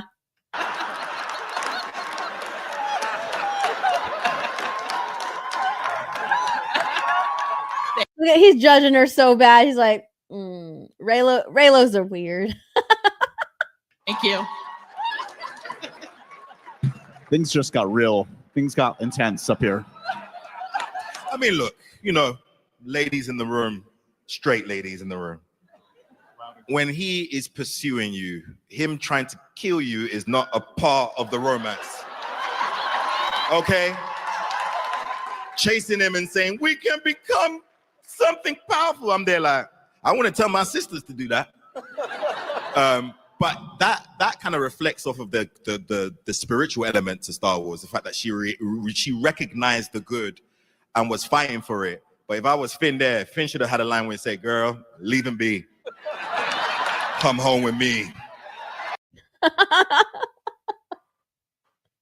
never took like Rey and Finn as like romantic, but yeah, I like that he's calling out that the Raylos, because honestly, like, seriously, just like Twilight, that is toxicity right there. Why are they romanticizing that type of thing? But they do that because that literally is, you see that in book talk, and with all of these women franchises, they like the toxic they romanticize the toxic relationships because it's like, I can change him, I can make him good, I can make him better than what he is now. No, he's literally killing you. He's trying to kill you. Stop it. Stop romanticizing that. But it's these weirdos, these Raylos, like the weird Raylos that romanticize these toxic relationships. I'm glad he gave that answer. I'm glad he didn't like play into it and be like, oh, of course, yeah. No, he called it out. He's like, no. And then he told ladies, like, ladies, if he's trying to chase you and kill you, like, stay away from that. Stay away there. That's crazy. It's insane. It really is insane to romanticize that type of relationship. Yeah, I don't like that at all. Let's see. Representation in Star Wars. Let's go to that. Let's 40 minutes in. Or Oscar Isaac, but also right now as diversity comes under attack, and there are people of color in the universe, and so just seeing you up there, seeing Oscar Isaac up there, and then just also seeing Black and Latinos, I know they try to pin us against us as minorities. Like, what do you think that represents for Star Wars, and how did you feel that like your character resonated so much with people? And even right now you're saying like the younger generations, like they swerve towards you, right, and they skip Harrison Ford. So Hey, you do like I have to say it like that. Don't get him in. So earlier, John Boyega is talking about how the sequel trilogy bred sort of like a whole new crop of children who got interested in Star Wars. And him, from his point of view, he said that like the younger kids will say hi to Harrison Ford, but then they'll go straight to Finn, right? So that's what he had said earlier. Like, that was a couple of fan experiences that he said, and that's what this kid is referencing right now. In trouble, Harrison. Harrison's gonna, yeah. But no, yeah, I think it's very important. I think Star Wars in itself, so many aliens, so many planets, so many galaxies, that to be diverse within human beings is not really much of a big deal.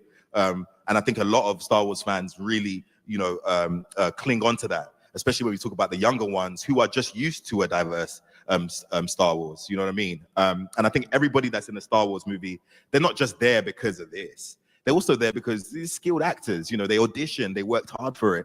And I think that's what it should be about. Skill set, your ability to come in and do the job. But also, there you go. That's what it should be about. Yes, 100%. That's what it should be about. I agree with him there. That's what it should be about. your skill set. So it feels good to see and to be able to watch a movie that's this big and for you to see yourself reflected in each character. But Oh my god, I already forgot what I was gonna say. Oh shit. Small woman brain. Small woman brain. I had something that I was gonna say and I forgot it already. What did he say? Because something that he said triggered something that I was going to say. What did he say? I have to go back. We have to listen to it again so I can remember. who are just used to a diverse Star Wars, you know what I mean? And I think everybody that's in a Star Wars movie, they're not just there really in so many planets, so many galaxies that to be diverse within human beings is not really much of a big deal. And I think a lot of Star Wars fans really, cling on to that, especially when we talk about the younger ones who are That's what I was gonna say when he said a lot of Star Wars fans cling to that diversity and seeing themselves in Star Wars. The problem isn't like I don't think that the problem is Lucasfilm leaning into that and creating stories and characters first, right? And then no, creating the characters first, like putting the diversity first before the story. That's where the problem is. I can understand and I agree with what he's saying, that like Star Wars has always been diverse. It's always been there.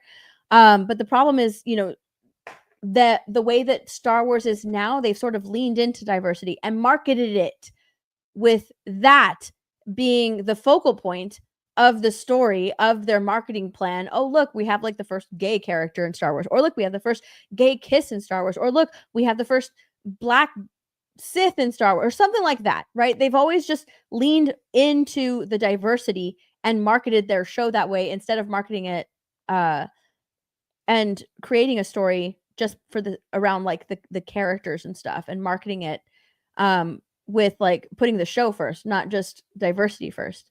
That's the problem. So everything that he's saying, I agree with. It's just Star Wars isn't doing that.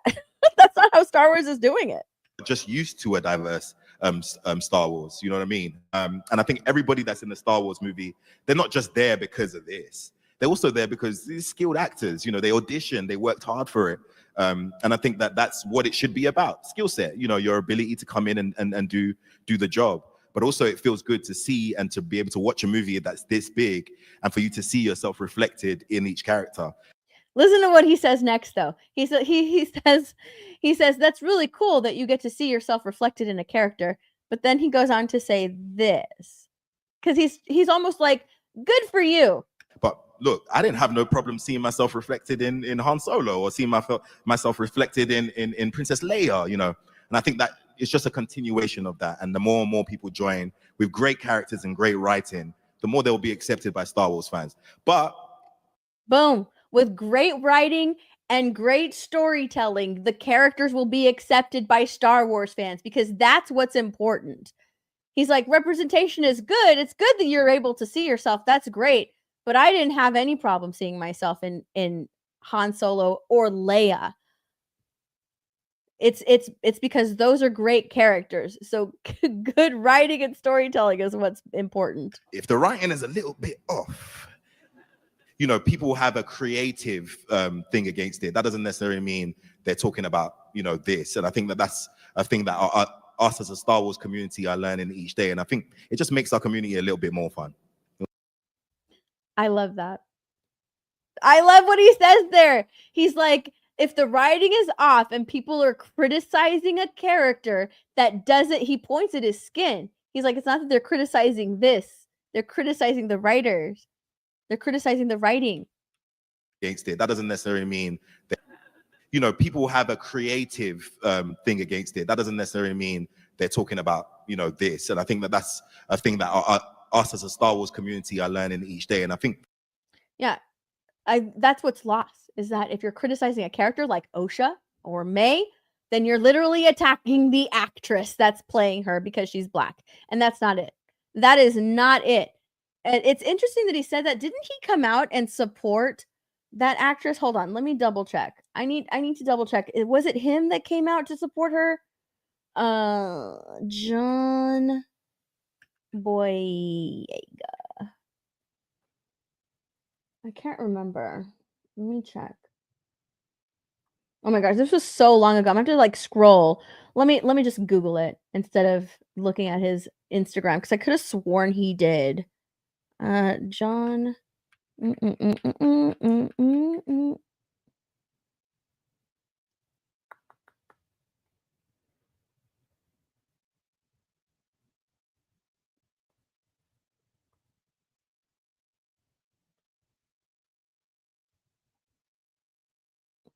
Let me see. He reacted to the cancellation, but what did he say?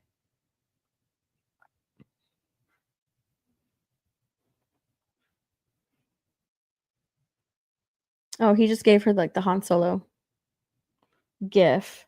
I could have sworn he had said something about it.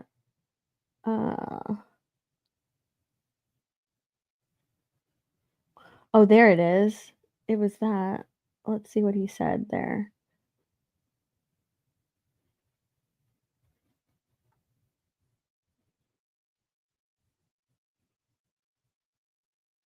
It says he showed support for Amanda Stenberg amid the fan backlash. Dun, dun, dun.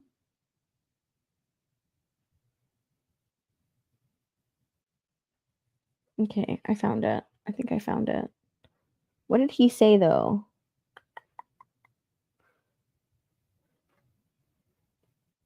He didn't say shit. What are they talking about?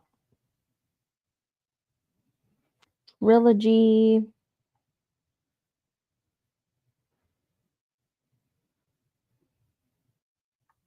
Dude, literally all he did was send her a gif.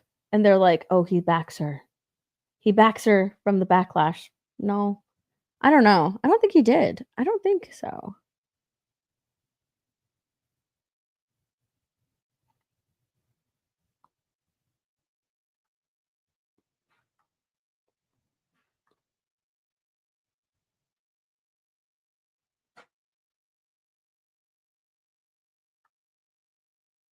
All right. Anyways, I like what he's saying here. I think that I like what he's saying here. As a fan, he is realizing that it doesn't always have to do with this.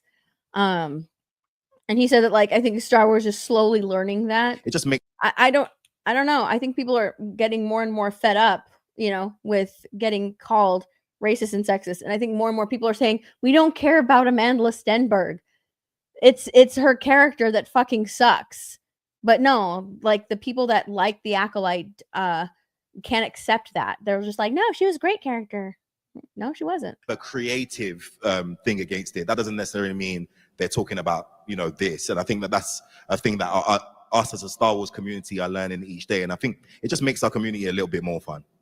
Yeah, I think more and more people need to learn that it's not always about this. And really, they should demand, as a Star Wars community, they should demand better shows. But they're willing to, you know, gobble up all of that crappy Lucasfilm slop. And they're not going to get better shows as long as they keep doing that. What else? What else did he talk about? Oh, this is my thing. Oh wait, no, he talked about the horses. Hold on, wait. He talked about the horses. They asked him what his favorite thing was from Star Wars. Hold on, let's look at this. Of whole franchise in general. What was your favorite scene to shoot and why? Oh, what was your favorite scene to shoot? Oh, from Force Awakens? Yeah. Or from the whole franchise in general? What do you think? Whole franchise, yeah. This was his this was probably my least favorite thing, like the most cringe thing, but it was his favorite. Oh, I love those. In Rise of Skywalker, I love those horses. What were they called? Those poor things. They were in costume the whole time, but there were horses under there, and we had to go for horse riding, you know, lessons. But that horse riding scene for me was probably the most risky action that I had. So I felt like, you know, Arnie or something. I felt like an action star. That's kind of sad. I feel bad for him, man. They did Finn so dirty. He's like, that was the most risky thing that I did was ride on the horse, and he felt like Arnold Schwarzenegger. I feel bad. I feel so bad for him. His character was done dirty. His character was done dirty. I saw Raging Rhino in the chat. Oh, hi Rhino. They used to be characters that were diverse. Now there is diversity of characters, and that's all they are now. Yes, of course. Like Rhino came in when we were talking about Star Wars because of course he did. Of course he came in when we were talking about Star Wars. So he's like waiting in the wings. Is she going to talk about Star Wars today? For about 5 seconds. But great 5 seconds. And everybody was on set that day. I think that's the day my mom Aw, and he felt was like, you know, Arnie or something. I felt like Arnie for about 5 seconds. That's all his action. Risky action that I had. So I felt like, you know, Arnie or something. I felt like an action star for about 5 seconds. But great 5 seconds. And everybody was on set that day. I think that's the day my mom and dad also came to set too. All right, this last thing that he talks about, this is just for me. This is just for me because I was like, hell yeah, John Boyega. Where is it at? It's right here at the very end. Dogs or cats? People have spoken. I had a Bengal. What do you collect? Yeah. Sorry for the children in the audience, but Dakota Oh, wait, hold on. that always makes you happy. Here it is. Got it. In the spirit of happy, sad, confused, who's an actor that always makes you happy? You see them on screen, you're immediately a happier man. Oh, man, so freaking many. But I would go for, who do I love the most? You know what? I'll go for a new one. I've been really happy with Timothy Chalamet? Yeah, man. Chalamet. I like him. It's not Timothy Chalamet. Hold on. He's got another one. You know, a lot of actors my age, I like to say a lot of people older that have, but you know, I just like how he's curating his Leo DiCaprio-esque, you know, career. Yeah. So every time I see him, I'm like, oh man, cool bit, man. I'd like to see what you got going on. And he's not just a pretty face. You know what I mean? He's got range, man. He can sing and dance. Yeah, he can ride a sandworm. Yeah, yeah. He can do the but I just remembered there's someone far more greater than that, though. Robert Pattinson, man. Oh, yeah. I think He said Robert Pattinson. Robert Pattinson is an actor that just makes him happy. I think that's top 5, one of my favorite actors, man. Robert Pattinson. Just the risks he's taking. He's Batman, but he's also doing the weird stuff. But it was, for me, it was about the beginning of his career. No one could ever fathom that he had that much versatility and range. And it kind of taught me as a film watcher, I can't just be on a diet of studio and popcorn movies. Like, I get to see my actors do work like on more grounded projects. And I think once Robert got out of the Twilight franchise, he just started going in, like Good Times and a few, you know. Even before, he was doing these weird Cronenberg movies. Like, I always talk about this. I'm totally with you. This guy did it. His accent work is phenomenal. So yeah, Robert, Timothy, all them guys, yeah, you lot are dope. Robert Pattinson. Yeah, if you can, Anthony says it goes back to Twilight. If you can get past Twilight, all right, a lot of people have a problem getting past Twilight because those Twilight movies were so cringe. Sparkly vampires are cringe. If you can get past the cringe of Twilight, yes, that was something that he did in his career. That even he was just like, you know, it was pretty much a stepping stone to something better for him, or to the freedom to, you know, be able to flex his acting skills somewhere else once all of that was over. You can get past Twilight and really look at like all of the other films that he's acted in. He's a great actor. Not a lot of people will give him a chance because all they remember from Robert Pattinson was Twilight. But he has so many other films under his belt that a lot of people just haven't watched. And he's such a great actor. He's a great actor. If you like go and look at his filmography, he's done a whole lot of different like indie films, smaller projects that don't get a lot of eyes on them, but he's good in them. And it sucks that like a lot of people just look at Twilight and that's all. Oh, the guy from Twilight. He's actually a really good actor. If people would give him a chance, they would see that he's actually a really good actor. What else? Oh, let's go to Tom Cruise. Tom Cruise, because Tom Cruise is in the title. We got to talk about Tom Cruise. Tom Cruise.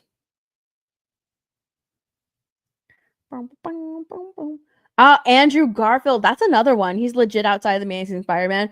Yeah, that's another one. I think more honestly, like I think more people were interested in giving Andrew Garfield a chance after Spider-Man because there was a lot of people that liked his Peter Parker, that liked his Spider-Man. I didn't like his Peter Parker. I didn't like the way he played Peter Parker, but a lot of people did. So they're more willing to give him a chance. Whereas like Twilight, not a lot of people will give people a chance after that. Tom Cruise. I don't have his stuff pulled up, but he's not hard to find. Do, do, do, do, do, do, do. All right. We're just going to go to Tom Cruise's Twitter account. All right. That's what we're just going to go to Tom Cruise's Twitter account. This man is promoting Mission Impossible. The new Mission Impossible movie is coming out. He's coming to Texas, baby. On May 22nd, I'm coming to the great state of Texas. And I'll be visiting Fort Sam Houston and San Antonio before stopping by some theaters to see you at some of the first screenings of Mission Impossible: The Final Reckoning. I love that he always goes and visits the vets. Like he always goes and visits the military. That's one thing that I do like about Tom Cruise. He's always going and visiting the military. Then we're going to fly to Dallas, where I'm going to get some delicious barbecue before going to more theaters to say hello. And I can't wait. We'll see you at the movies. I like that that's like how he always ends it. We'll see you at the movies. We'll see you at the movies. This man loves movies. Like he loves movies. He loves the creative process of making the movies. I have noticed that since this movie is coming out, there's been a lot of people on Twitter, a lot of anti-Tom Cruise people on Twitter bringing up like old things. Like when he was the audio was done or recorded from like when he was getting mad at people during like COVID, he was getting mad at people for not wearing masks, but they had I could defend him for that because they really did have like incredibly strict protocol on Hollywood sets, and it cost millions to shut down. It cost millions. That movie cost millions and millions. It was like so over budget because of COVID. So like him doing that, him yelling at people for not following protocol was 100% valid. Right. And people like saying, oh my God, it's such a big deal. Well, no, like you also have to follow rules during COVID. Right. So like, even as much as I didn't agree with it, as much as it was cringe or whatever, wearing masks, and now we know that they didn't even fucking work. He was still valid. Oh shit. I stopped sharing. My bad. It was still like, he was still valid in yelling at staff for not following the rules. He's coming to Texas. He's coming to San Antonio. Let's go. I love the Mission Impossible movies. But yeah, he's been promoting it. It's coming out. He's promoting. He is going out, meeting the fans. That's one thing that I do like about Tom Cruise. We made this film to share with you. Oh shit. We made this film to share with you, the audience. Thank you, Soul, for allowing us to entertain you.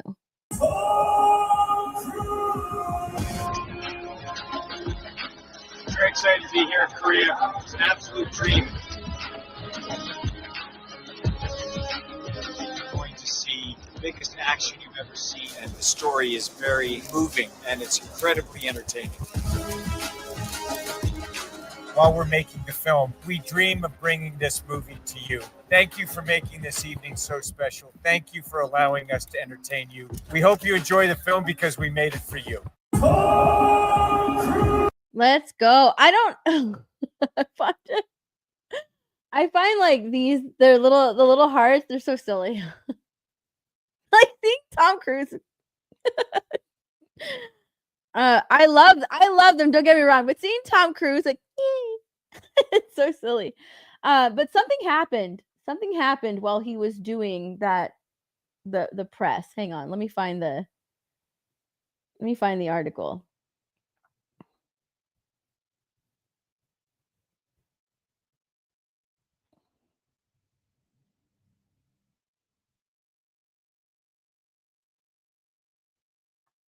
Jeez, I hate these really. Oh my god, I got sucked into an ad. Ah, hold on. I should have had it pulled up, and I didn't have it pulled up because I was not prepared with my Tom Cruise tabs. Tom Cruise had to shut down an interview. Get out of here. I don't want this. Let me refresh it. Hang on.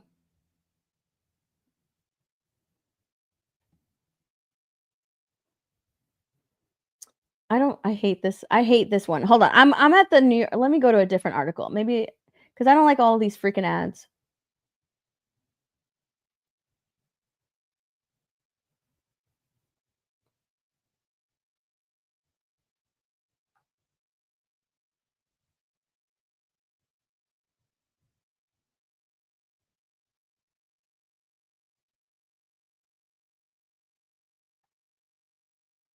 I need to find a different article. Hang on.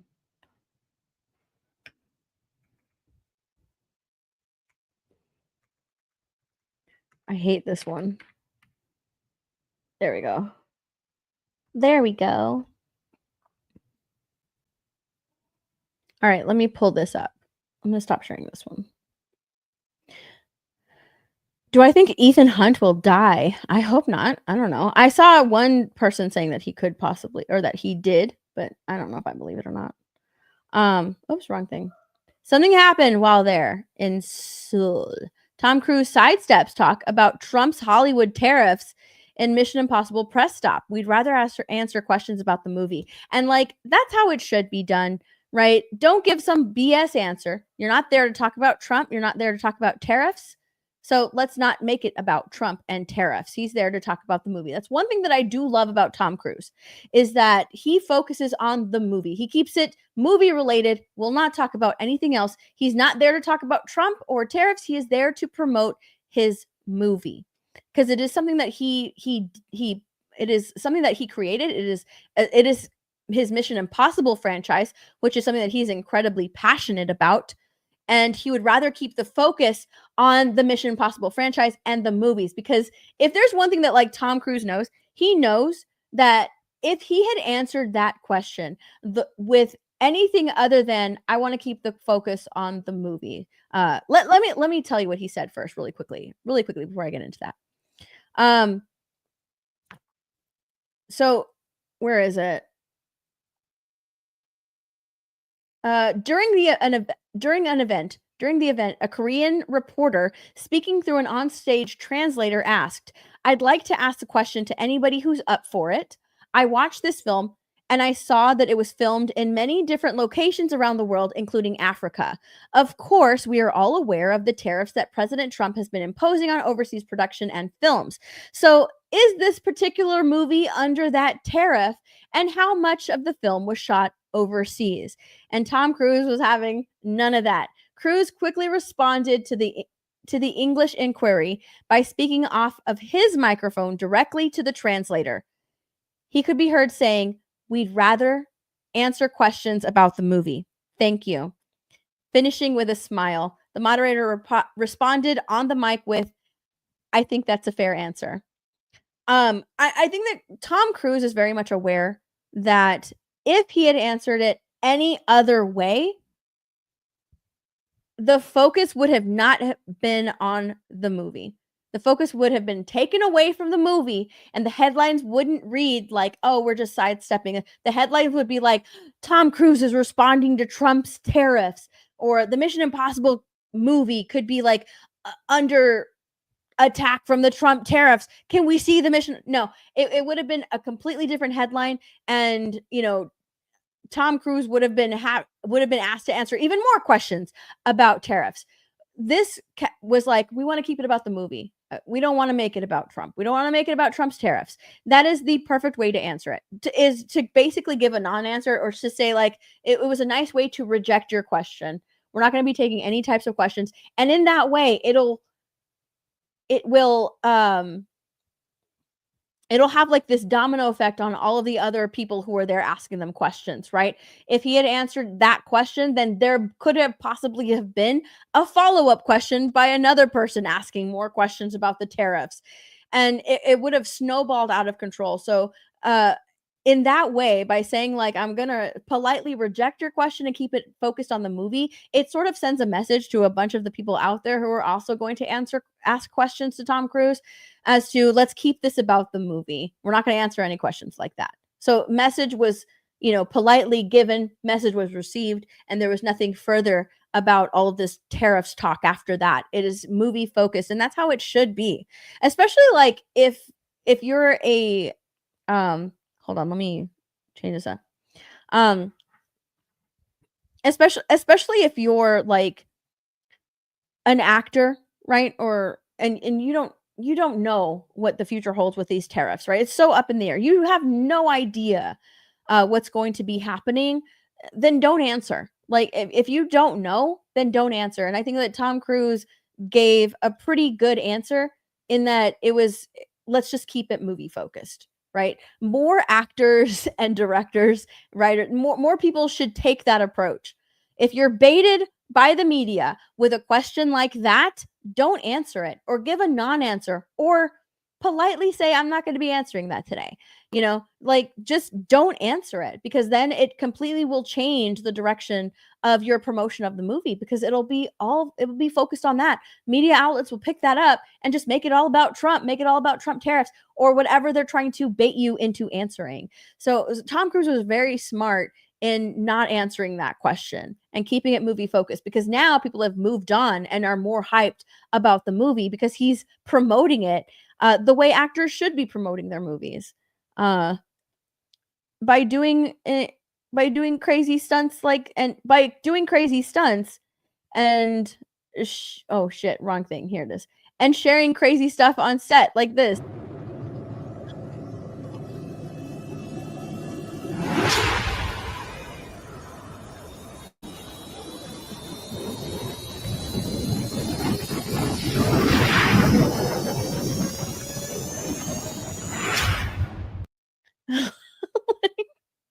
Tom Cruise, insane. 1,000.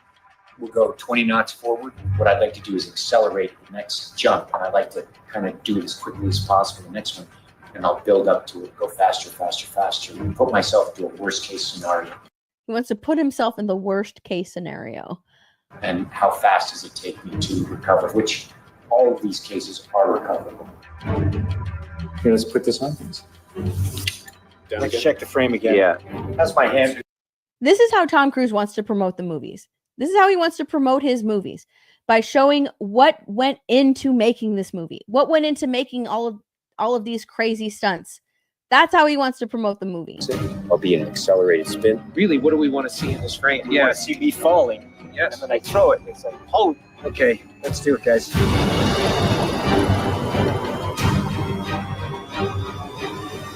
Okay!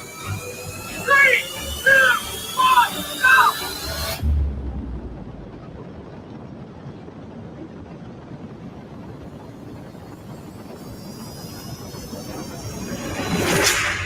He's crazy. The man is wild. Yeah. And look, here he is again. Here he is again.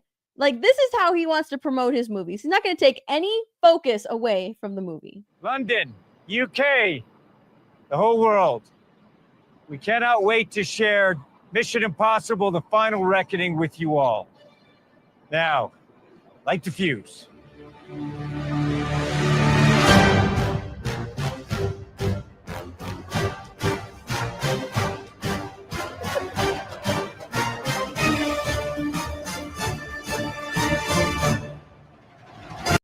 This is what this man is doing to entertain us. All right. This is what he's doing to entertain us. He is the last remaining movie star, the last professional movie star. Because all I know about Tom Cruise is that he loves the movies. Yeah, I know all that wild, weird stuff, but he never makes his promotion of the movie about anything he believes in. Yeah, we all know that he's a Scientologist, but that's not what he makes his movies about, right? And when he's promoting the movie, he doesn't ever mention it. He doesn't put any of that stuff on us. All of the cringe things that he's been, all of the cringe things that like people made a big deal about, like his whole thing with Katie Holmes, I don't really care about that. It has nothing to do with his movies, right? Anytime he is promoting a movie or making a movie, he makes it about the movies, and that's how it should be. This man is here to entertain us. Tom Cruise is here to entertain us, and I am all for it. That's great. This is he's on top of a building. This is what he's doing to entertain us.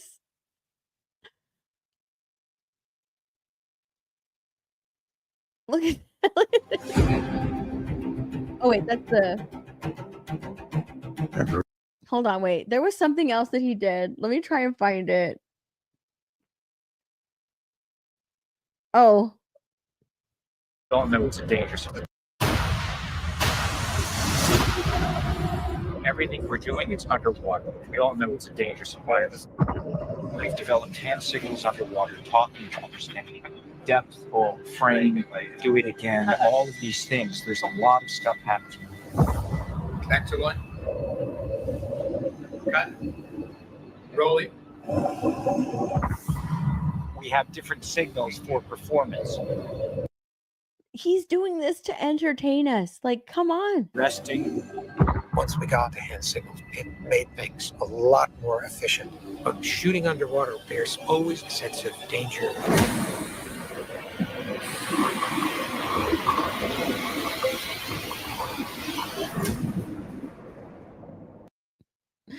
This man is doing this to entertain us. Like, come on. Look at him. Look at him. The final reckoning. I saw an opportunity to create an underwater sequence unlike any other.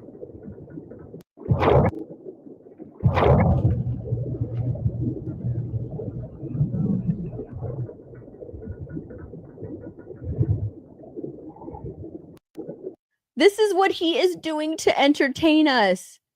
I mean, come on. Look at this guy. Seaman, you are clear behind.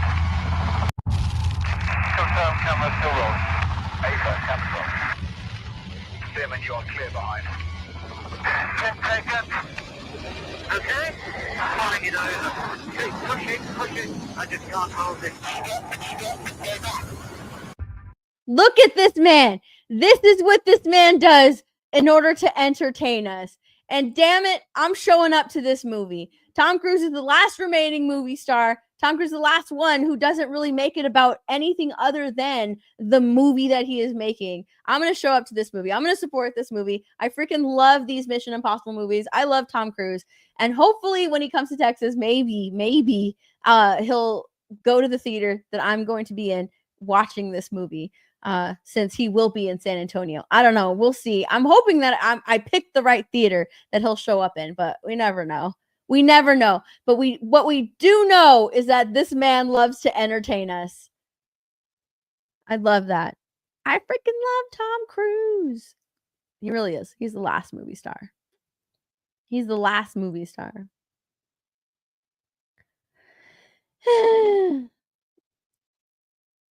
Let's see. All right. Hold on before I end it. Oh man, I didn't talk about that TikTok story that I wanted to talk about. I didn't do it. Alberta Retro for 2. Black Girl Magic. You're blimey for 2. Tom Cruise is the last Jedi. That's true. Oh, what's the popcorn bucket look like? The popcorn bucket is dope. Hold on.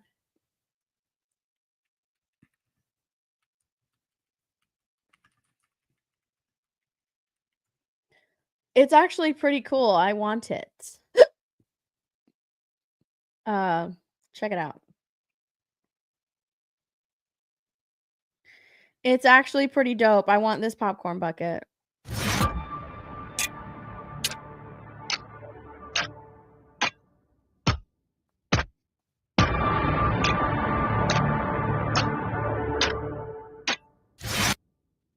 Come on.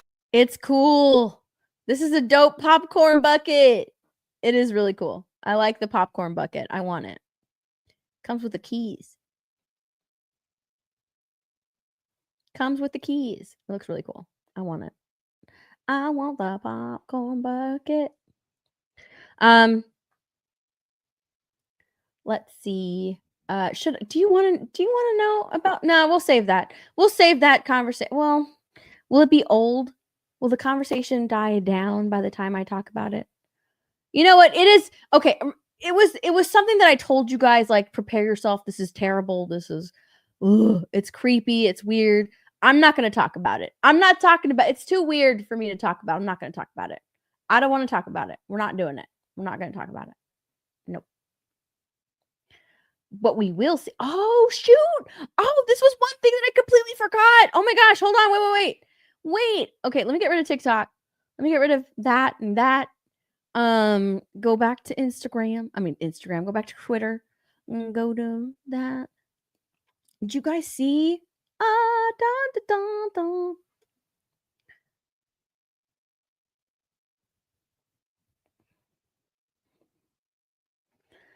Did you guys see this on Twitter? Zachary Levi. So someone told him in response to this, Zachary Levi is going to be in Dallas Fort Worth for Fan Expo Dallas, right? That's coming up soon at the end of May. It's the last weekend of May. So it's like going from May to June. It's the last weekend of May. Zachary Levi is going to be there. And someone in his reply said, "We need to get you a meeting with Eric July and the Rippaverse. Just excellent comics without BS." Zachary Levi quote tweeted it and said, "We're actually talking to them right now to do a collab with Nerd HQ. Love what the Rippaverse is doing." If you don't know what Nerd HQ is, this is what Nerd HQ is. Nerd HQ is coming back. It was something that they had done and then shut down. They did it like 7 years ago. So it's been 7 years ago since Nerd HQ had been around. But they brought it back. Nerd HQ, it's focused on mental health. So it's like it's a nonprofit organization, and he gets like a lot of things.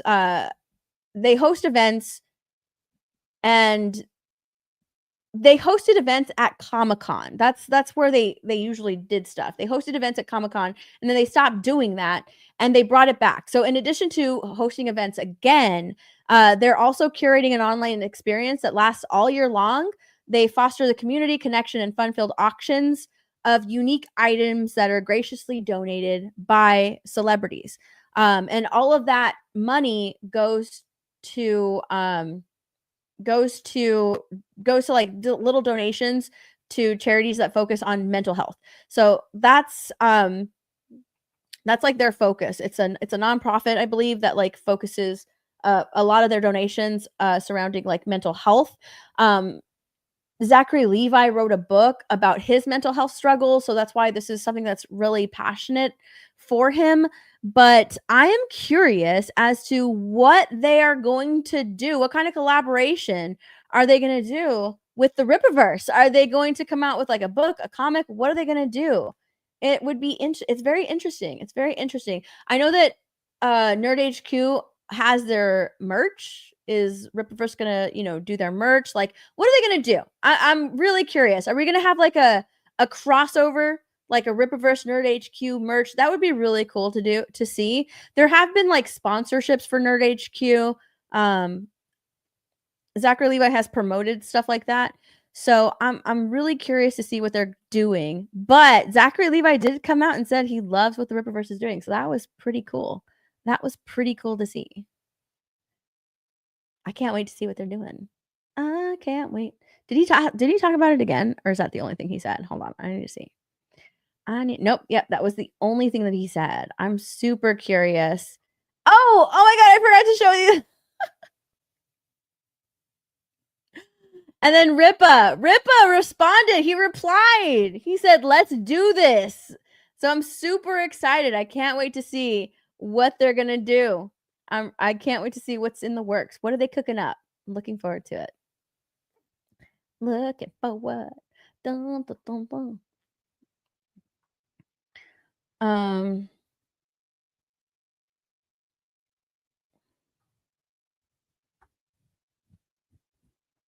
All right. I think that's it. That's it for me today. In about an hour, no, 2 hours. Yeah. In 2 hours, we have What do we have? G&G Gaming. We have gaming in 2 hours. We have 2 hours, and we are playing Among Us again. So I host Among Us over on Rumble, over on Geeks and Gamers Rumble. So if you don't have a Rumble account, if you're not on Rumble, get on Rumble and come and talk to me. Because when we play Among Us, I like to talk to the chat. Because we're muted a lot of the time. We're muted most of the time. So come and talk to me over on Rumble. Come and hang out with me over on Rumble. It's not Mario Kart. It's Among Us tonight. We're doing Among Us 2 weeks in a row. I'm terrible at being the imposter, but I think I'm going to try. I'm going to try today. I'm really going to try to be a good imposter. I'm really going to try today to be a good imposter if I get to be the imposter. So I'm going to try. But yeah, other than that, I think that's it for me. That's it for me today. Thanks so much for hanging out. And yeah, I'll see you guys next week for more nerdy news. Thanks for hanging out with me. We'll see you. Bye.